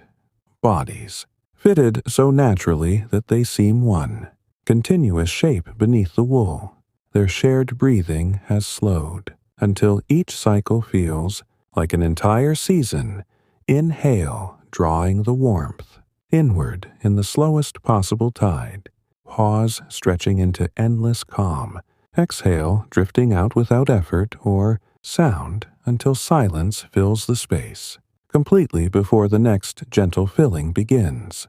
The blanket lies smooth and almost motionless across them. The cloak on its peg has merged with the shadow. The tools hang patient on their hooks. The room holds them both in perfect, wordless peace. In the grandmother's cottage, the little granddaughter sleeps in absolute surrender. Small body stretched straight, limbs flung wide without tension, chest lifting in the tiniest, most delicate swells imaginable. Her face rests, turned toward the hearth, even though no light or warmth shows there now. It is habit, memory, trust. The grandmother lies on her side facing the child, hand extended, across the mattress so that her fingertips rest near the edge of the small blanket, close enough for the heat of her palm to reach, without touching, present without needing to act. Her own breath has become part of the room's deeper rhythm. Each inhale slow and full, drawing the stored warmth inward like a long drink of quiet. Each exhale soft and measureless, releasing it again into the stillness without hurry. The rushes beneath them lie silent and flat. The carved crucifix above has long vanished into the beam's shadow. The low ceiling seems to settle lower, oak, dark and protective, cradling the two sleepers in unchanging safety. The widower rests curled on his side, blanket pulled so high that only the crown of his head and a narrow strip of forehead remain visible above the wool. Silver hair catches the faintest ghost of starlight slipping through the shutter crack, yet his face stays hidden in soft shadow. The cool, damp air from the open window brushes across that small exposed patch in the gentlest current, clean, scented with night grass and dew, yet it feels like the lightest possible caress against the room's enveloping heat. His breathing continues its long, peaceful arc, deep filling that expands the chest fully, endless pause that suspends everything in calm, slow emptying that lets silence bloom before the next unhurried inhale arrives. Outside, the village has become one single, breathing stillness beneath the stars. Cottages, lanes, meadows, hills all blended into the same soft darkness. The well stands silent, rope hanging motionless, bucket resting against stone. The orchard trees guard their quiet. No small life stirs. No hedgehog, no mouse, no moth on silent wings. Everything has given itself entirely to the night's gentle, unhurried embrace. The tithe barn remains broad and dark, its thatch glistening under faint starlight. Inside, the oxen stand dozing, without the smallest shift, massive frames rising and falling in slow, heavy cycles, breath warm and steady against the cool air. The apples on their straw beds continue their secret work, skin softening by imperceptible degrees, sweetness gathering in silence. The barn cat lies completely limp along its beam, paws tucked, tail hanging, breathing so shallow it is almost part of the stillness itself. In the church, the darkness is total, kind, and complete. No remnant of light lingers anywhere. The glass chimney stands cold. The Virgin rests in her carved calm. Hands folded gently, gaze downward in timeless acceptance, robe falling in simple, unchanging lines. The stone flags hold the last faint echo of warmth deep within. The air carries nothing but the scent of old wax long, extinguished and stone that has known only quiet for centuries. Sleep across the village has become something beyond rest. It is utter presence in stillness, complete surrender without loss. No dream rises, no muscle remembers tension. Bodies lie heavy and warm, limbs loose beneath blankets that have shaped themselves perfectly to every curve and hollow. Hearts beat in their slowest, most restful time, each pulse stretching far into silence, each silence stretching far into endless peace. The hearths keep their hidden warmth like a promise kept forever. Steady, faithful, wordless, the thatch roofs shine softly under starlight, every straw heavy with dew, every droplet holding its place without falling. The stream has faded into pure feeling, a soft, eternal rhythm that lives now only in the breath, in the quiet, in the warmth. Let everything soften further. Let every breath stretch until it scarcely moves at all. Let the darkness and the warmth wrap you closer, deeper, safer still, drifting without effort into the same gentle, measureless, perfect rest that holds this timeless village through the long, unchanging night. The night has become so vast, so gentle, so complete now that it feels as though the darkness has always been here, cradling the village in the same soft, unchanging arms it has used since the first hearth was kindled beneath these low roofs. The stars overhead hold their quiet positions.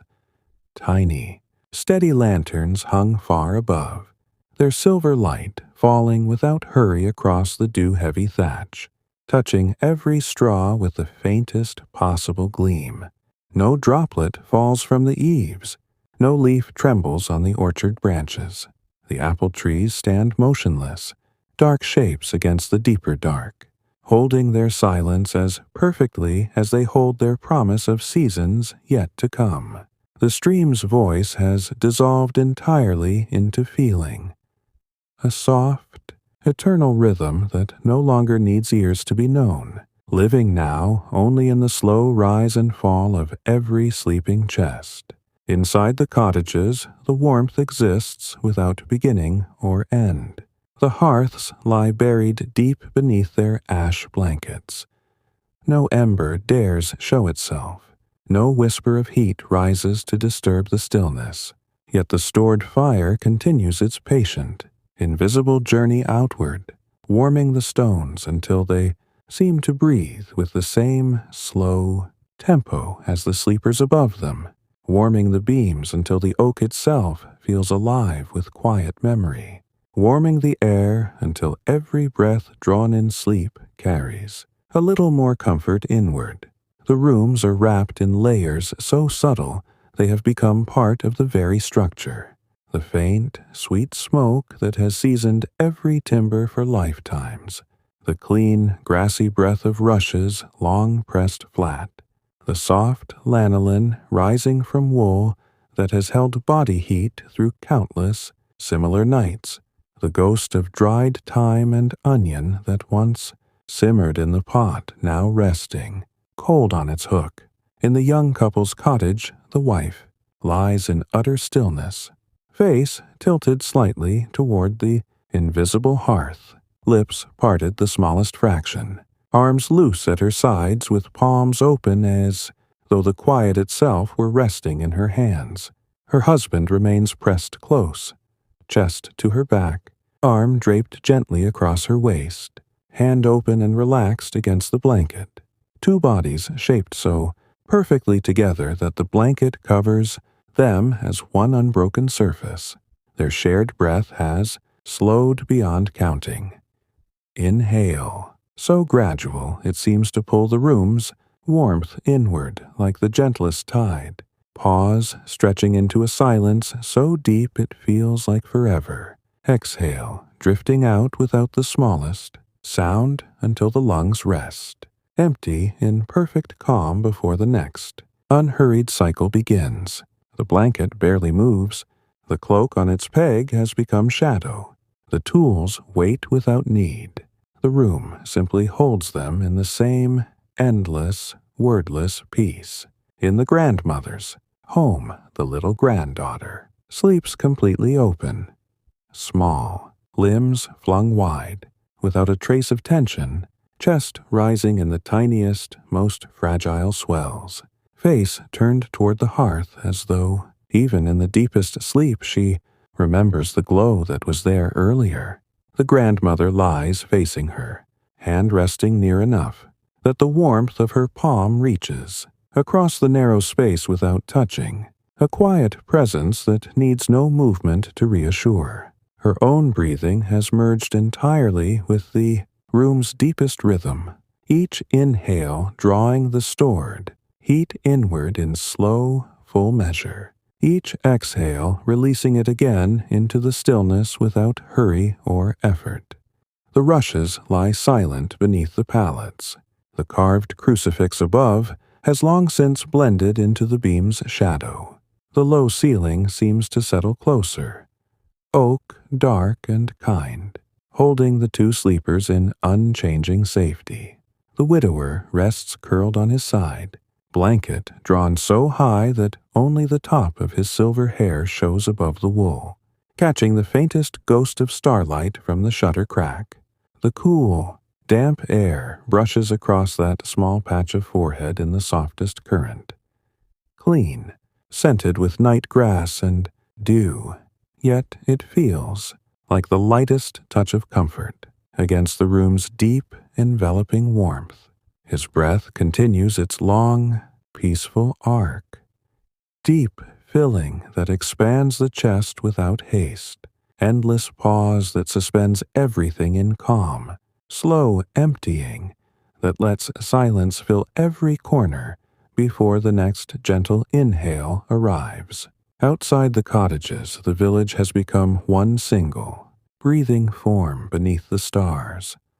Walls blending into lanes, lanes fading into meadows, meadows rising toward hills, all wrapped in the same soft, unbroken darkness. The well stands silent, rope hanging motionless and silvered. The orchard trees guard their quiet without stirring. No creature moves anywhere, no paw, no wing, no whisker. Everything has given itself wholly to the night's gentle, measureless embrace. The tithe barn looms broad and still, its thatch glistening faintly under starlight. Inside, the oxen doze without the smallest shift. Massive bodies rising and falling in slow, heavy cycles, breath warm and steady against the cool air. The apples continue their silent ripening, skin yielding by degrees too small to see, sweetness gathering in the dark without hurry. The barn cat lies completely limp along its beam, paws tucked beneath chest, tail hanging motionless, breathing so shallow it merges with the stillness. In the church, the darkness is absolute and infinitely kind. No trace of light remains. The glass chimney stands cold. The Virgin rests in her carved calm. Hands folded gently, gaze downward in timeless acceptance, robe falling in simple, unchanging lines. The stone flags hold the last faint memory of warmth deep within their grain.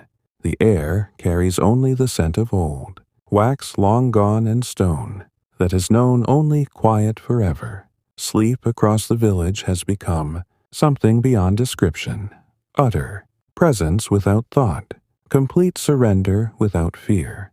No dream flickers behind any closed eyes. No limb remembers movement. Bodies lie heavy, warm, perfectly still, beneath blankets that have shaped themselves to every curve and hollow. Hearts beat in their slowest, most restful time, each pulse stretching far into silence, each silence stretching far into endless peace. The hearths keep their hidden warmth like an eternal promise. Steady, faithful, silent. The thatch roofs shine softly under starlight, every straw heavy with dew, every droplet holding its place without falling. The stream has become pure feeling, a soft, eternal rhythm living now only in the breath, in the quiet, in the warmth itself. Let every last trace of awareness soften and fade. Let every breath stretch until it scarcely seems to exist. Let the darkness and the warmth wrap you closer, deeper, safer, drifting without effort, without thought, into the same gentle, measureless, perfect rest that cradles this timeless village through the long, unchanging night. The night has reached a stillness so perfect, so profound, that it seems the entire world has paused to breathe in the same slow, gentle rhythm as the village itself. The stars above remain fixed and calm, small, unchanging points of silver light scattered across the vast dark canopy, their faint glow touching the dew-heavy thatch roofs in the softest possible way, turning every straw into a quiet, shimmering thread. No wind moves. No droplet slips from the eaves to break the silence.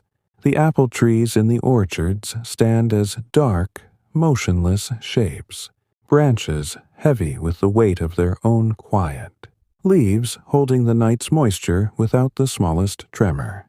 The stream has long since faded from sound into pure sensation, a soft, eternal pulse that lives now only deep within the body, matching the slowest possible beat of every resting heart.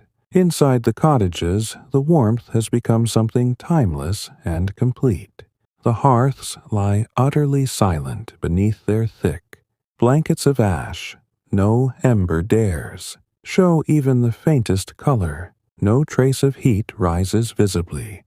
Yet the deep, patient fire continues its invisible work, radiating outward in waves, so slow they seem to carry the very memory of every flame that has ever burned here. The hearthstones have drunk this warmth for generations. They feel warm and alive beneath the ash, smooth and dark, holding the promise of morning without hurry. The air in every room hangs thick with quiet layers of scent, the faint, sweet oak smoke that has become one with the timbers themselves, the clean, grassy breath of rushes pressed flat by time and stillness, the soft lanolin rising from wool blankets that have cradled bodies through countless similar nights, the distant whisper of dried herbs and barley that once simmered gently in the pot now resting cold on its iron hook. In the young couple's cottage, the wife lies in total surrender, face tilted upward toward the low, shadowed ceiling, lips parted the barest fraction, arms resting loose at her sides with palms open as though the darkness itself were resting gently in her hands. Her husband remains curled close behind her, chest pressed softly to her back, arm draped across her waist, hand open and still against the blanket. Two bodies shaped so perfectly together that the wool covers them as one unbroken, peaceful form. Their shared breath has slowed beyond all measure. Inhale, drawing the room's warmth inward in the gentlest, slowest tide imaginable. Pause, stretching into a silence so deep it feels like the heart of eternity. Exhale, drifting out without the smallest sound until the lungs rest completely, empty in perfect calm before the next unhurried cycle begins. The blanket lies smooth and almost motionless. The cloak on its peg has dissolved into shadow. The tools hang patient on their hooks. The room holds them both in the same endless, wordless quiet. In the grandmother's home, the little granddaughter sleeps in absolute openness, small, limbs stretched wide without any trace of holding, chest rising in the tiniest, most delicate swells, face turned toward the hearth as though even the deepest sleep remembers the gentle glow that was there earlier. The grandmother lies on her side facing the child, hand resting near enough that the warmth of her palm reaches across the narrow space without touching. A quiet, constant presence that needs no motion to comfort. Her own breathing has become one with the room's deepest rhythm, each inhale slow and full, drawing the stored heat inward like a long, peaceful drink of stillness. Each exhale soft and measureless, releasing it again into the quiet without effort or haste. The rushes beneath the pallets lie silent and flat. The carved crucifix above has vanished entirely into the beam's shadow. The low ceiling seems to settle closer still, oak, dark and protective, cradling the two sleepers in unchanging safety. The widower rests curled tightly on his side, blanket drawn so high that only the crown of his silver hair remains visible above the wool, catching the faintest ghost of starlight from the narrow shutter crack. The cool, damp air brushes across that small exposed patch of forehead in the softest possible current, clean, scented with night grass and dew. Yet it feels like the lightest caress of comfort against the room's deep, enveloping warmth. His breath continues its long, peaceful journey. Deep filling that expands the chest without hurry, endless pause that suspends everything in calm, slow emptying that lets silence fill every space before the next gentle inhale. Arrives without demand. Outside the cottages, the village has become one single, breathing stillness beneath the stars. Walls blending into lanes, lanes fading into meadows, meadows rising toward distant hills, all wrapped in the same soft, unbroken darkness. The well stands motionless, rope hanging silvered and still. The orchard trees guard their quiet without stirring. No creature moves anywhere. No paw touches the damp grass. No wing cuts the air. No whisker twitches. Everything has surrendered wholly to the night's gentle, measureless embrace. The tithe barn remains broad and dark, its thatch glistening faintly under starlight. Inside, the oxen stand dozing, without the smallest shift, massive frames rising and falling in slow, heavy cycles, breath warm and steady against the cool air. The apples continue their secret ripening on straw beds, skin softening by degrees, too small to notice, sweetness gathering quietly in the dark. The barn cat lies completely limp along its beam, paws tucked beneath chest, tail hanging motionless, breathing so shallow it merges perfectly with the stillness. In the church, the darkness is absolute, kind, and eternal. No trace of light lingers anywhere. The glass chimney stands cold. The Virgin rests in her carved calm. Hands folded gently, gaze downward in timeless acceptance, robe falling in simple, unchanging lines.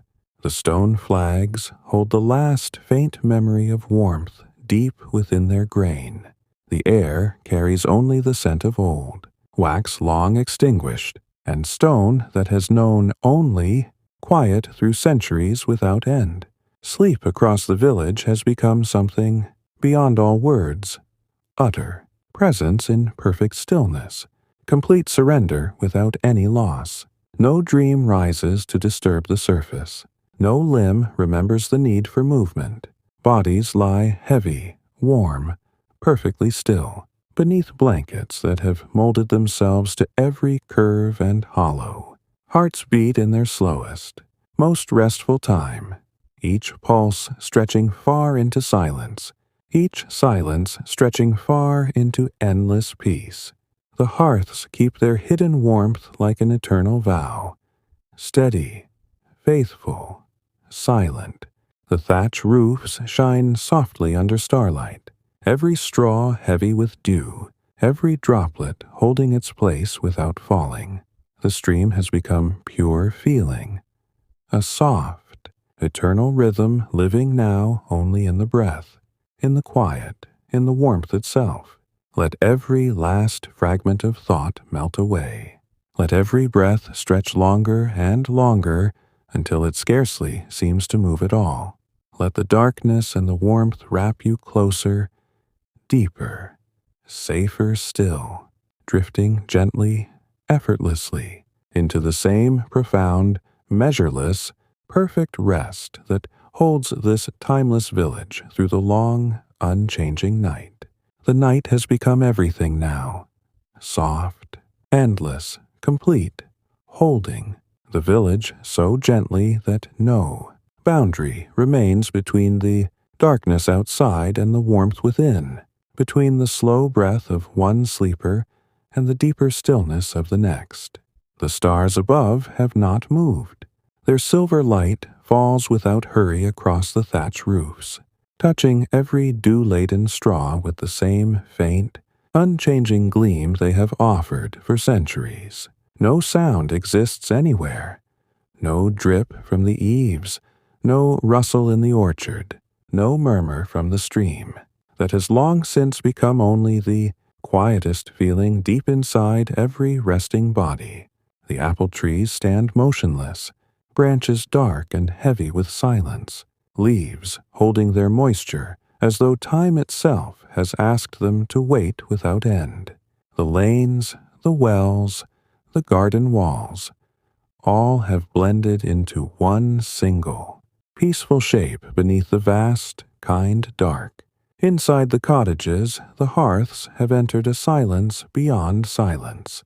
The ash blankets lie thick and even, sealing away every last trace of what was once flame. Yet the warmth continues, slow, patient, eternal, radiating, from stone to timber, to air, to blanket, to skin in waves so gentle they no longer need to be felt to be known. The rooms are filled with the accumulated breath of countless nights, faint oak smoke woven forever into the beams, clean straw pressed flat, and still beneath bare feet long, quiet, soft lanolin rising from wool that has carried warmth from body to body, across generations, the ghost of barley and thyme that once simmered now part of the very air itself.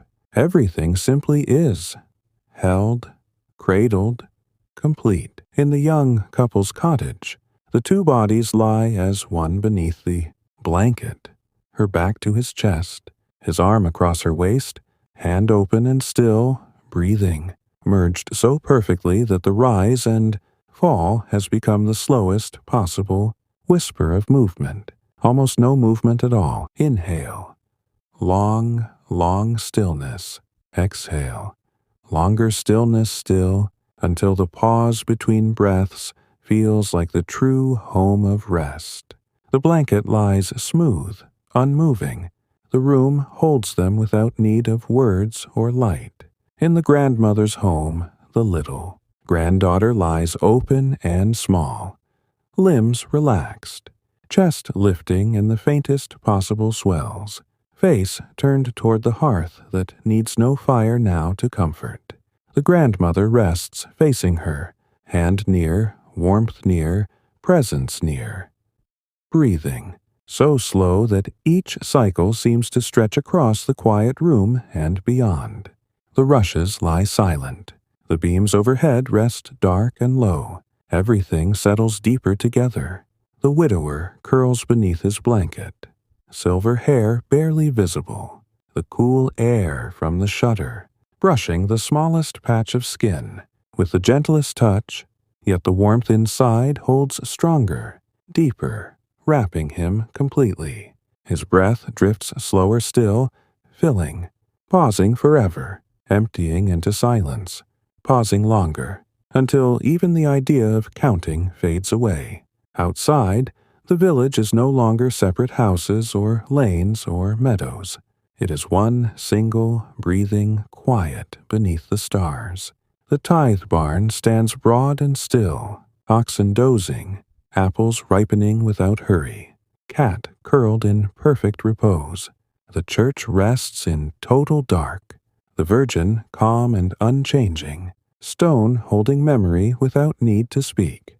No thought remains anywhere. No limb stirs, no breath hurries, only the slowest, softest rhythm continues. Heartbeats stretching into silence, silences stretching into peace, warmth holding without effort, darkness cradling without end. The dew clings to the thatch, the stars watch without blinking.